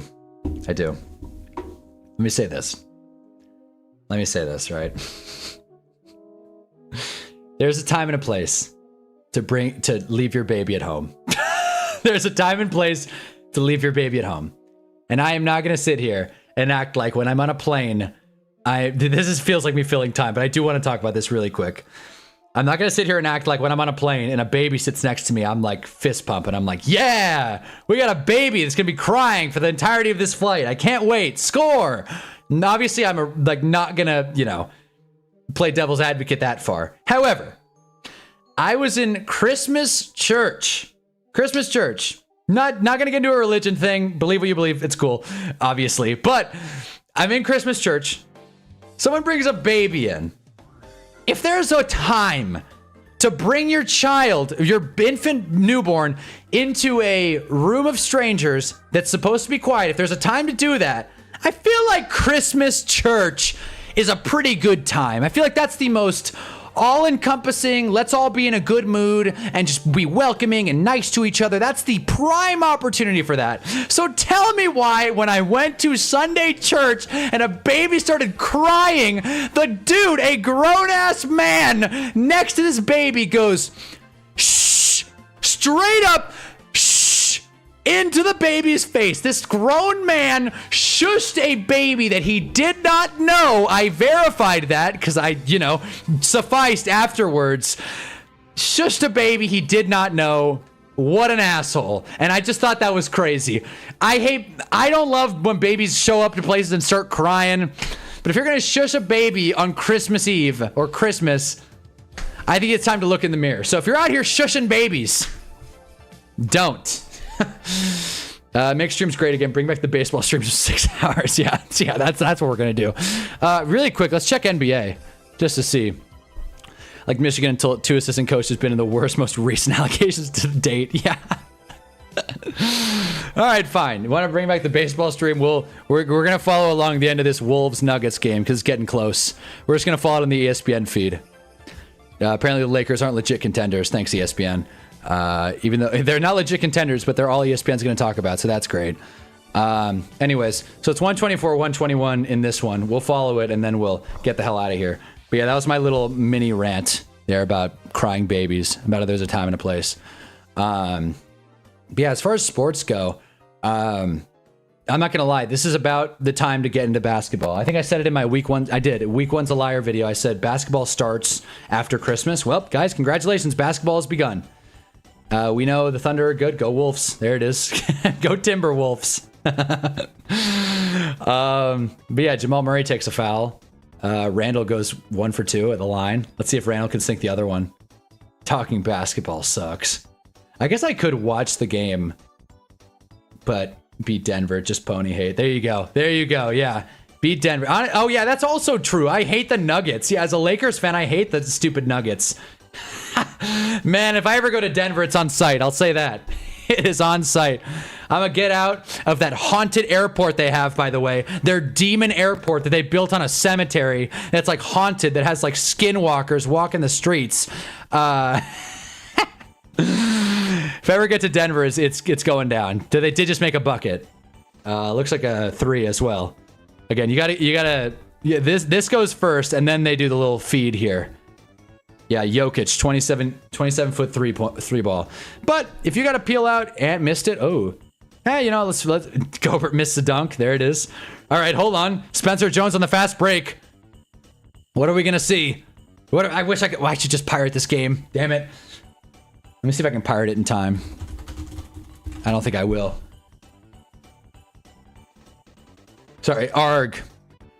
I don't condone illegal activity. I love picturing a world where I do get actually taken to court, and it's like, you endorsed piracy. And it's like, no, I said I don't condone illegal activity right after. And then a judge is like, that's not the clearance you think it is. I also like Ant-Man for beating the Lakers, tune into the NBA playoffs only to watch the Lakers get eliminated. I understand Laker hate, by the way. I very much get it. I'm not gonna knock anyone. Okay. I got it in another tab, by the way. So just really quick. Bang. It rhymes with rest streams. Up and running, by the way. So yeah. Tie game, 126 up. And I just want to see it. But the ESPN feed's ahead of the ARG stream, obviously. But yeah, fellas, I hope you guys had a sick Christmas. I've said that a bunch, but I really do mean that. Let's see this. Oh my gosh, dude. I just watched the Gobert miss dunk. Brutal. Brutal, man. He thought he was Mike Jordan. He went for the yam, and he couldn't do it. Jokic turnover. 126 up. Come on, Wolves. Put it away. Put it away. I forgot that Denver fired Mike Malone and have this weirdo coaching. David Finchbonk or whatever. What is his name? David Finbong? Oh boy, I don't even know. Denver Nuggets coach. I was not close on that last name. David Adelman. David A. Can you tie in basketball? I want to, but listen, like I when we talk about football, I feel stupid. I do. I feel like because I'm trying to keep up with every team, and I've, dropped the ball a little bit in some facets of that this year. And I feel like if I'm already playing off the back foot, talking about every football team, I don't even know how I could discuss basketball. I don't even know. There's no research department over here at Hunnaball. It's one guy, and he has been watching the Giants all year long. Let's see this Jokic loose ball foul, by the way. He gets stripped and then pokes it away. Gets smacked by Gobert. Gets a kicked ball. How is that a foul? Brutal call. Brutal call on Jokic. There. Brutal call. Denver has a bad history with coaches and GMs. That is true. That is very true. Also, we'll tune into the NBA playoffs to see OKC get eliminated, hopefully. I wouldn't hold my breath. What's the new vid about? I'm going to keep it a surprise, but what I will say is it is for sure going to be the longest video I've ever made. And yeah, that's that. Gobert's at the line, by the way. But Denver called the timeout. So we're going to get Gobert free throws. We're just going to miss these for sure. But I am excited about the new vid, and you guys should be too. It's going to be good. I'm just trying to I heard a thing last night, and I think it's a good rule just in general that I'm going to be trying out moving forward in the big 2026.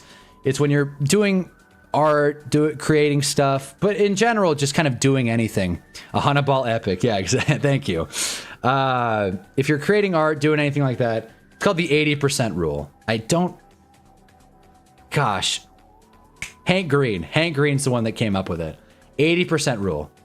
When you're making stuff, you do it 80%, you give it 80% of what you have, which sounds very contradictory, especially as people that watch sports. Feels very contradictory to give 80% of your effort to something when in reality you give 100%, 110%. Fight! Compete! Giving 80% of effort, it just feels weird and wrong. But, oh, that's right.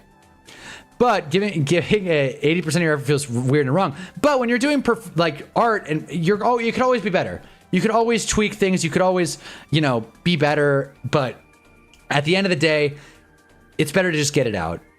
A bad painting is better than no painting at all, right? So that's something I'm going to implement more and not try and be so perfectionist with these videos. And I hope you do the same in the big 2026 because perfection is the enemy of good. We know that. I need that French wrench to score. I got Gobert on both my fantasy teams. Why would you do that? Why would you do that, Mohammed? But I do love you saying a Hunnaball epic. That's funny. I know. I did. If you haven't seen it, baseball getting 40% is elite. Yeah. I don't know where that come from. But oh, it's the 80% rule. You're right. Exactly. Yes. The 80% rule. Totally. Baseball. If you judge it, but if you compare all of your wins and losses to baseball batting averages, I don't think you're going to be in good shape. By the way, call was overturned in Denver. Nas Reed has entered the game. Gobert will not take free throws. RJ Briggs is here. Hey man, Manders look good. We talked about that for a while. Now we're just following basketball, closing out this stream. But I will say, on my channel, I did change it around to where instead of videos, I made it a playlist and called it the Hunnaball Classics. And I think that is cool and funny, and it makes me happy to think about. But yeah, RJ Briggs, how are we feeling about Josh Johnson? QB1? He's a decent center, like top 20 in the league. I had the 5th pick and the 8th pick, and you took him in the 8th overall? Obviously you didn't, but that would be sick. Taking Rudy Gobert, 8 overall. All right, so Jokic is at the line, makes the first free throw.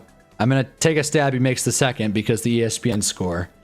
So we're going to get Denver up 2 against Minnesota at home. I'm surprised both these teams have pretty solid records. Hannah's the first person I've ever said Manders. Honestly, it's such a good nickname. I appreciate it, Otis. I can't take credit for it, though. I got it from... I'm not going to pull up the tweet, but... I showed it like weeks and weeks ago. It was when JD5 got hurt the first time. And Giants fans tweeted out us welcoming Manders. I forget exactly who said it, but welcoming Manders FC back into the basement of the NFC East. And ever since then, I've been calling him the Manders. Because like, it's just, Commanders is too long. And just not a great name. Jamal Murray 3-ball. No! No! All right. Didn't react to the Ant Edwards 4-footer. We're going to get another Wolves timeout. Is there anything better than watching the last few minutes of an NBA basketball game? Have you ever thought of opening football card packs and seeing who you could get? I haven't thought of that, no. That has not crossed my mind. That's actually a very good idea. It started becoming a card channel. That would be nice. Be a bit of a twist, though. I'd have to get a better camera, which is in the works, by the way. Definitely going to divert some fantasy football winnings towards equipment, so I'm excited for that. That'd be fun, though. I think that'd be cool. I just don't know how I can afford cards. Like, I'm sitting here with, like, you guys should see, like, this is... Hold on. I need lights. This is the light I have right now. It's cool, but it's a little small. It's a little small. It's the, like... It's like $15 on Amazon. I'd like to get a new light. So it's tough to justify, like, a $50, $60 pack of cards... when there's still equipment to be had. But I like the idea, and it's something I could definitely consider. That Jamal Murray 3-ball was cold, by the way. Ice cold. And I hate saying that. Jamal Murray, Bo Nix. Don't even get me started on those Denver athletes that I can't stand. My 2 least favorite players in sports, maybe. Maybe. And look at that. Denver fans are all happy. Yay! We won on Christmas twice! We beat Chris O! Brother, they're like $10. That's a light and a half. It's a light and a half. All right, fine. That's actually cool. I thought they were more expensive. I thought they were like 40 or 50. I open baseball cards. I have a signed rookie Paul Skeens worth about 900. You get like 30 cards a pack. I guess for the resale market, just not knowledgeable about that. Ant turns it over. Is that ball game? Down 3, we're gonna get fouls, aren't we? Oh boy, we're gonna get hack a nugget. Oh my god. Well, yeah, Jaden McDaniels loose foul. Jokic misses the first free throw. Let's see. Well, so far the hack a Denver is working. Hack a nugget. Couldn't watch the game. Had to hang out with my family. I missed this. Couldn't watch the game. Had to hang out with my family for Christmas. What happened in that game? Look, Washington didn't look... I'm sorry, I missed this. Washington didn't look great because Josh Johnson was QB. Here are the notes. Bill Krosky-Merritt looked pretty good. He had 2 touchdowns. Clinton Portis said he's having an amazing rookie season, which is a bit rich. And outside of that, Dallas controlled the game for most of the way. And here we are in the big 2025. I'm so confused. Is Mariota hurt? I believe so. I believe he is hurt. And Ant Edwards makes a big dunk. So Mariota's hurt. And... the Commanders just didn't look great. But it was honestly, all things considered, probably the best game out of the bunch. Like, honestly. I thought the Denver Chiefs game was unbearable. And Jared Goff, unless you like... I mean, if you like watching Jared Goff fail, this was the best day ever for you. Other than that, Lions-Vikings was kind of a snooze. This felt very background noise slate of games. And here we are watching Christmas basketball.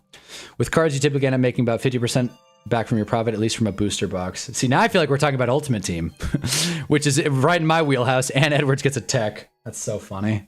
All right, so he gets a technical foul, and I think he gets a technical foul. So now they're, what, going to be down 4 if Denver makes the free throw? Make it 2 scores? That's not ideal. Yep, Joker made it a... Oh, never mind. Okay, see, this is what trips me up, the ESPN feed. All right, so they're down 3, giving Denver the ball. Gosh, man, this is longer than that Dodgers game. Naz Reid, personal foul. We're seeing hack at Denver. This is so brutal. This is just so brutal. Can Minnesota just get the ball back, miss it, and we can get the hell out of here? Well, cards are actually worth something. That's a good point. Physical, tangible cards are worth something as opposed to Ultimate Team. There's nothing more useless than an Ultimate Team player. Speaking of text, I still have to watch 8 Crazy Nights. What the hell is it? Wait, I've heard of that. What is 8 Crazy Nights? Damn it, what is 8 Crazy Nights?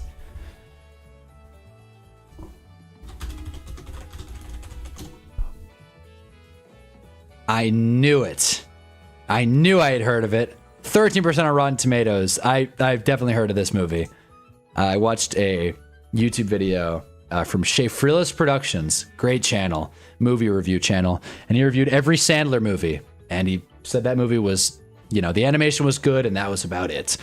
Just put Daniels in better than Mendoza at least. Yeah, okay. Yeah, I mean, he probably is better than... I think everyone besides Bo Nix is better than Mendoza. Well, we do need to kind of rework those two. We need to rework from nose ball through meh, I think.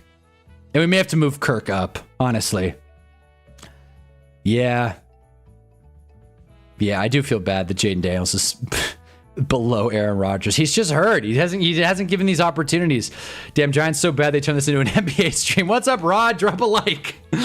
You too, RJ. Yeah, well, we talked about football. The games today were brutal. So we're now we're just kind of following the the end to Nuggets Wolves to make sure foot on their neck that Denver's going to win, but I was hoping that Denver would lose this one. But this was a fun game, worth checking out. I don't plan on following too much basketball, but when football ends, we'll see. We'll see. Mendoza's king. That's no way I'm halfway through that video. Hell yeah, Mom. And yeah, it's a great channel. It's funny because, like, no way I've never... Ant has been tossed, by the way. Ant has been tossed. So this game was already over, but now it's done. Except Jaden McDaniels makes a 25-foot shot. So we're going to see some deep... we're going to see more hack a nugget. It is crazy, though, when...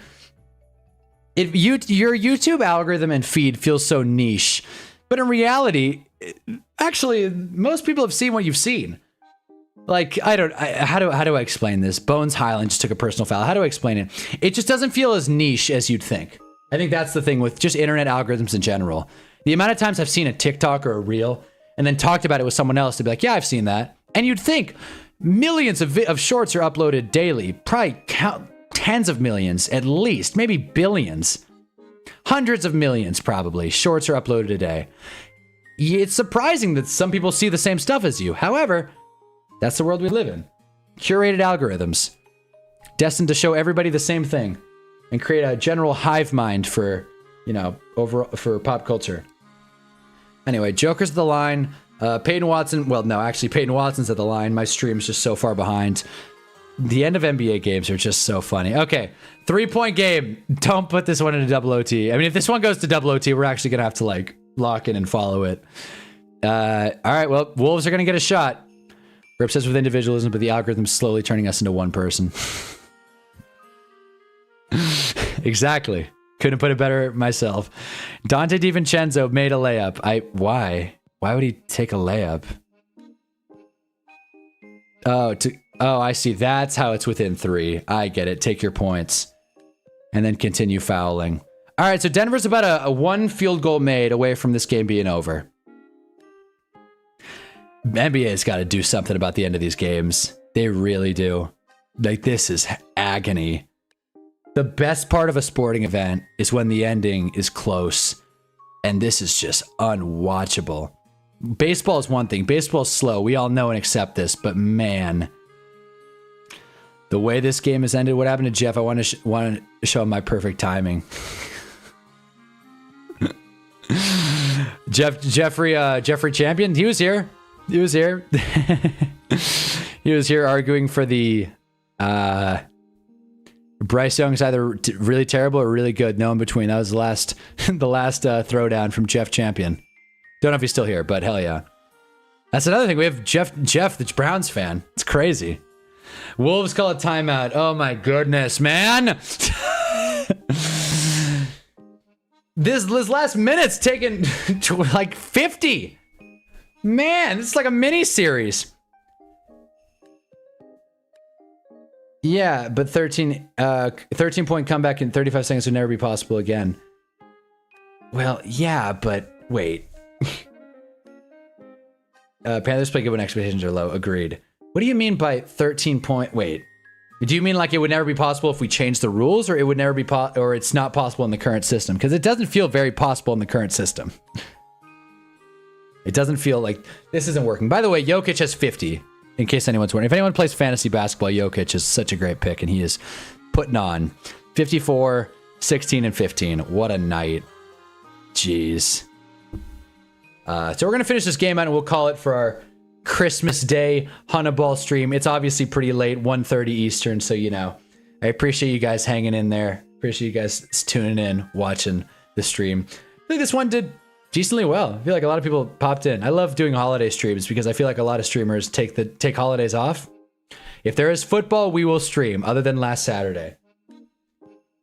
Anthony Edwards, who is walking to the locker room, signs a jersey and then leaves. That was funny. Really rooting for the Panthers, but even if they make the playoffs, the Tiny they have the firepower. Wait, they don't have the firepower to make. I'm assuming that's what you mean. They don't have the firepower to make a deep playoff push. That's where I felt like that sentence was going. Bones Highland, by the way, missed his first free throw. That sucks. That would have been a dream scenario for the Wolves. But I'm with you though. I don't think they have the firepower, but they are frisky. They are fun. They might win a wild card. The Panthers could win a wild card and not play spoiler, because when you're in the playoffs, you're there to win. But I don't know if I see the Panthers in a Super Bowl, but I could very well see them in a meaningful play, winning a meaningful playoff game. Every playoff game is meaningful. Winning a playoff game. There you go. T-Mac game, they were down 13-35 through threes, fouls, and timeouts. The Rockets came back. I agree, and there's got to be a way. There's got to be a way in the middle to where there can be big comebacks. And by the way, that was a while ago, by the way, Mohammed. The T-Mac game was a while ago. But I just think the way the current system works, all this hack nonsense, just doesn't work. Like, maybe just put a foul total or something, some sort of maximum. I don't know. Maybe make it to where the bonus is a 1-and-1. Also, Bones Highland is injured, so that's why he missed 2 of his 3 free throws. So let's see what happens here if Denver gets the board. I'm gonna guess they did. Yeah, Denver gets the board. I don't know if the clock stopped, but this game looks all but over. Down 4, it was 0-4. I'm older than the game. Yeah, you and me both, pal. But not by much. People doubt Panthers because they're so hard to bet for and against. Well, not when you're Hunnaball. Remember when we killed that Rams pick? It's like, I think the Panthers are going to straight up beat the Rams, and then they did. Can you imagine the Buffalo Bills lose their 5th Super Bowl to Bryce Young's Carolina Panthers? A Panthers-Bills Super Bowl would be what a story that would be. Wow. You see Brady won his 7th Super Bowl with the Bucs. This is a good bit you're cultivating here, RJ Bricks. I appreciate it. It's like this super late news. It's funny. It's like, did you guys hear? Tom Brady's retiring. Wait, he's coming back. Also, Rudy Gobert went full shave, and the Wolves are bringing in the relievers. So I think this game is over, but let's get the hell out of here, please. As far as this game. And once this game goes wraps, then we'll probably call the stream there. But this has been fun. I always appreciate you guys stopping by. Bruce Brown is in the game. Shout out Bruce Brown. And Jokic makes the last free throw. Brady got traded to the Bucks. He retired and then joined as a free agent. But I can't. Brady went to the Bucks. Oh my gosh, man. All right, as you can see, 0s on the clock. We'll wait until the ESPN feed catches up, but that is game. The Nuggets won. Denver gets a clean sweep. Congratulations, Denver. Hate this. Guys, you hear Jerry Rice joining the dark side, moving to Oakland. The Tuck rule. Wait, the Bills lost 4 Super Bowls? Where was I? Oh, man. Well, let's just refresh the page. Maybe this will be over now. All right, no, maybe not. All right, I'm going to close the totally legal and legitimate stream. And yeah, the Nintendo playlist ran out, by the way. So, yeah. Cool, we watched basketball. I wish I could say that's the first time on this channel. Merry Christmas, Hunnago. Merry Christmas to you, RJ Bricks. And who else just joined? It was RJ, Rod. Yeah, Merry Christmas to you guys. I guess you guys just joined, so I didn't get to wish you a Merry Christmas and a happy holidays, a good New Year, and an awesome Thursday. Packers win the first NFL AFL game. Yeah, Johnny Unitas beat the New York Giants in the NFL championship game. Super Bowl is a perfect name. I'm not going to get into a whole soliloquy about that, but Super Bowl is just so much better. It's the best championship name we have. Finals is cool. World Series is awesome. Something about Stanley Cup is cool too. Something about Super Bowl. I just love it. It's the Super Bowl. I think the name plays a big part in it. Okay. Well, let's get off NBA really quick. All right. Again, the Cowboys beat the Commanders they had all the lead the whole time. Jared Goff turned the ball over 5 times. Shout out 5. 5 times. And the Max Brosmer Vikings won with 3 net passing yards. And the Broncos beat the shorthanded, not even shorthanded, just hands off. Cut the hand off. Just wrist. The wristed Chiefs. Not even shorthanded. Cut the whole thing off. Broncos win. Congratulations. World Series only in the US and Canada. Yeah. World champions of what? The United States? One day we'll talk about Noah Lyles. Just not today. And also when the Olympics come to town, I should definitely stream the Olympics. That would be fun. Like, oh, US has won the badminton championship. Yes! That would be fun. Bold prediction, Jets and Joe Namath go back to back. Oh, we're having fun. All right. Well, let's end that. Let's bring that to a close. But no, this stream has been fun, but it's gotten long. 2025 was actually World Series. That is true. Well, the USA versus Canada series, but still. United States is the world. There you go. That's how we think. And I love it. World Cup's a cool name too, but Super Bowl. Perfect. But anyways, we're going to call the stream there. Had a bunch of fun. By the way, Ravens Packers is going to rain, so there you go. If you're betting on that one, keep that in mind. It's probably going to be a lot of running, especially because Tyler Huntley and Malik Willis are the quarterbacks. Basketball and skiing is all that's important in the Olympics. Curling, bobsledding, swimming, track, flag football coming up. Good stuff in the pipe. In the pike. In the pipe. Good stuff coming down the pipe. I'm going to go. Merry Christmas, guys. I really appreciate you guys tuning in. And I will see you Saturday night. If there is football, we will stream. Hunna Ball. Have a good night, fellas, and Merry Christmas.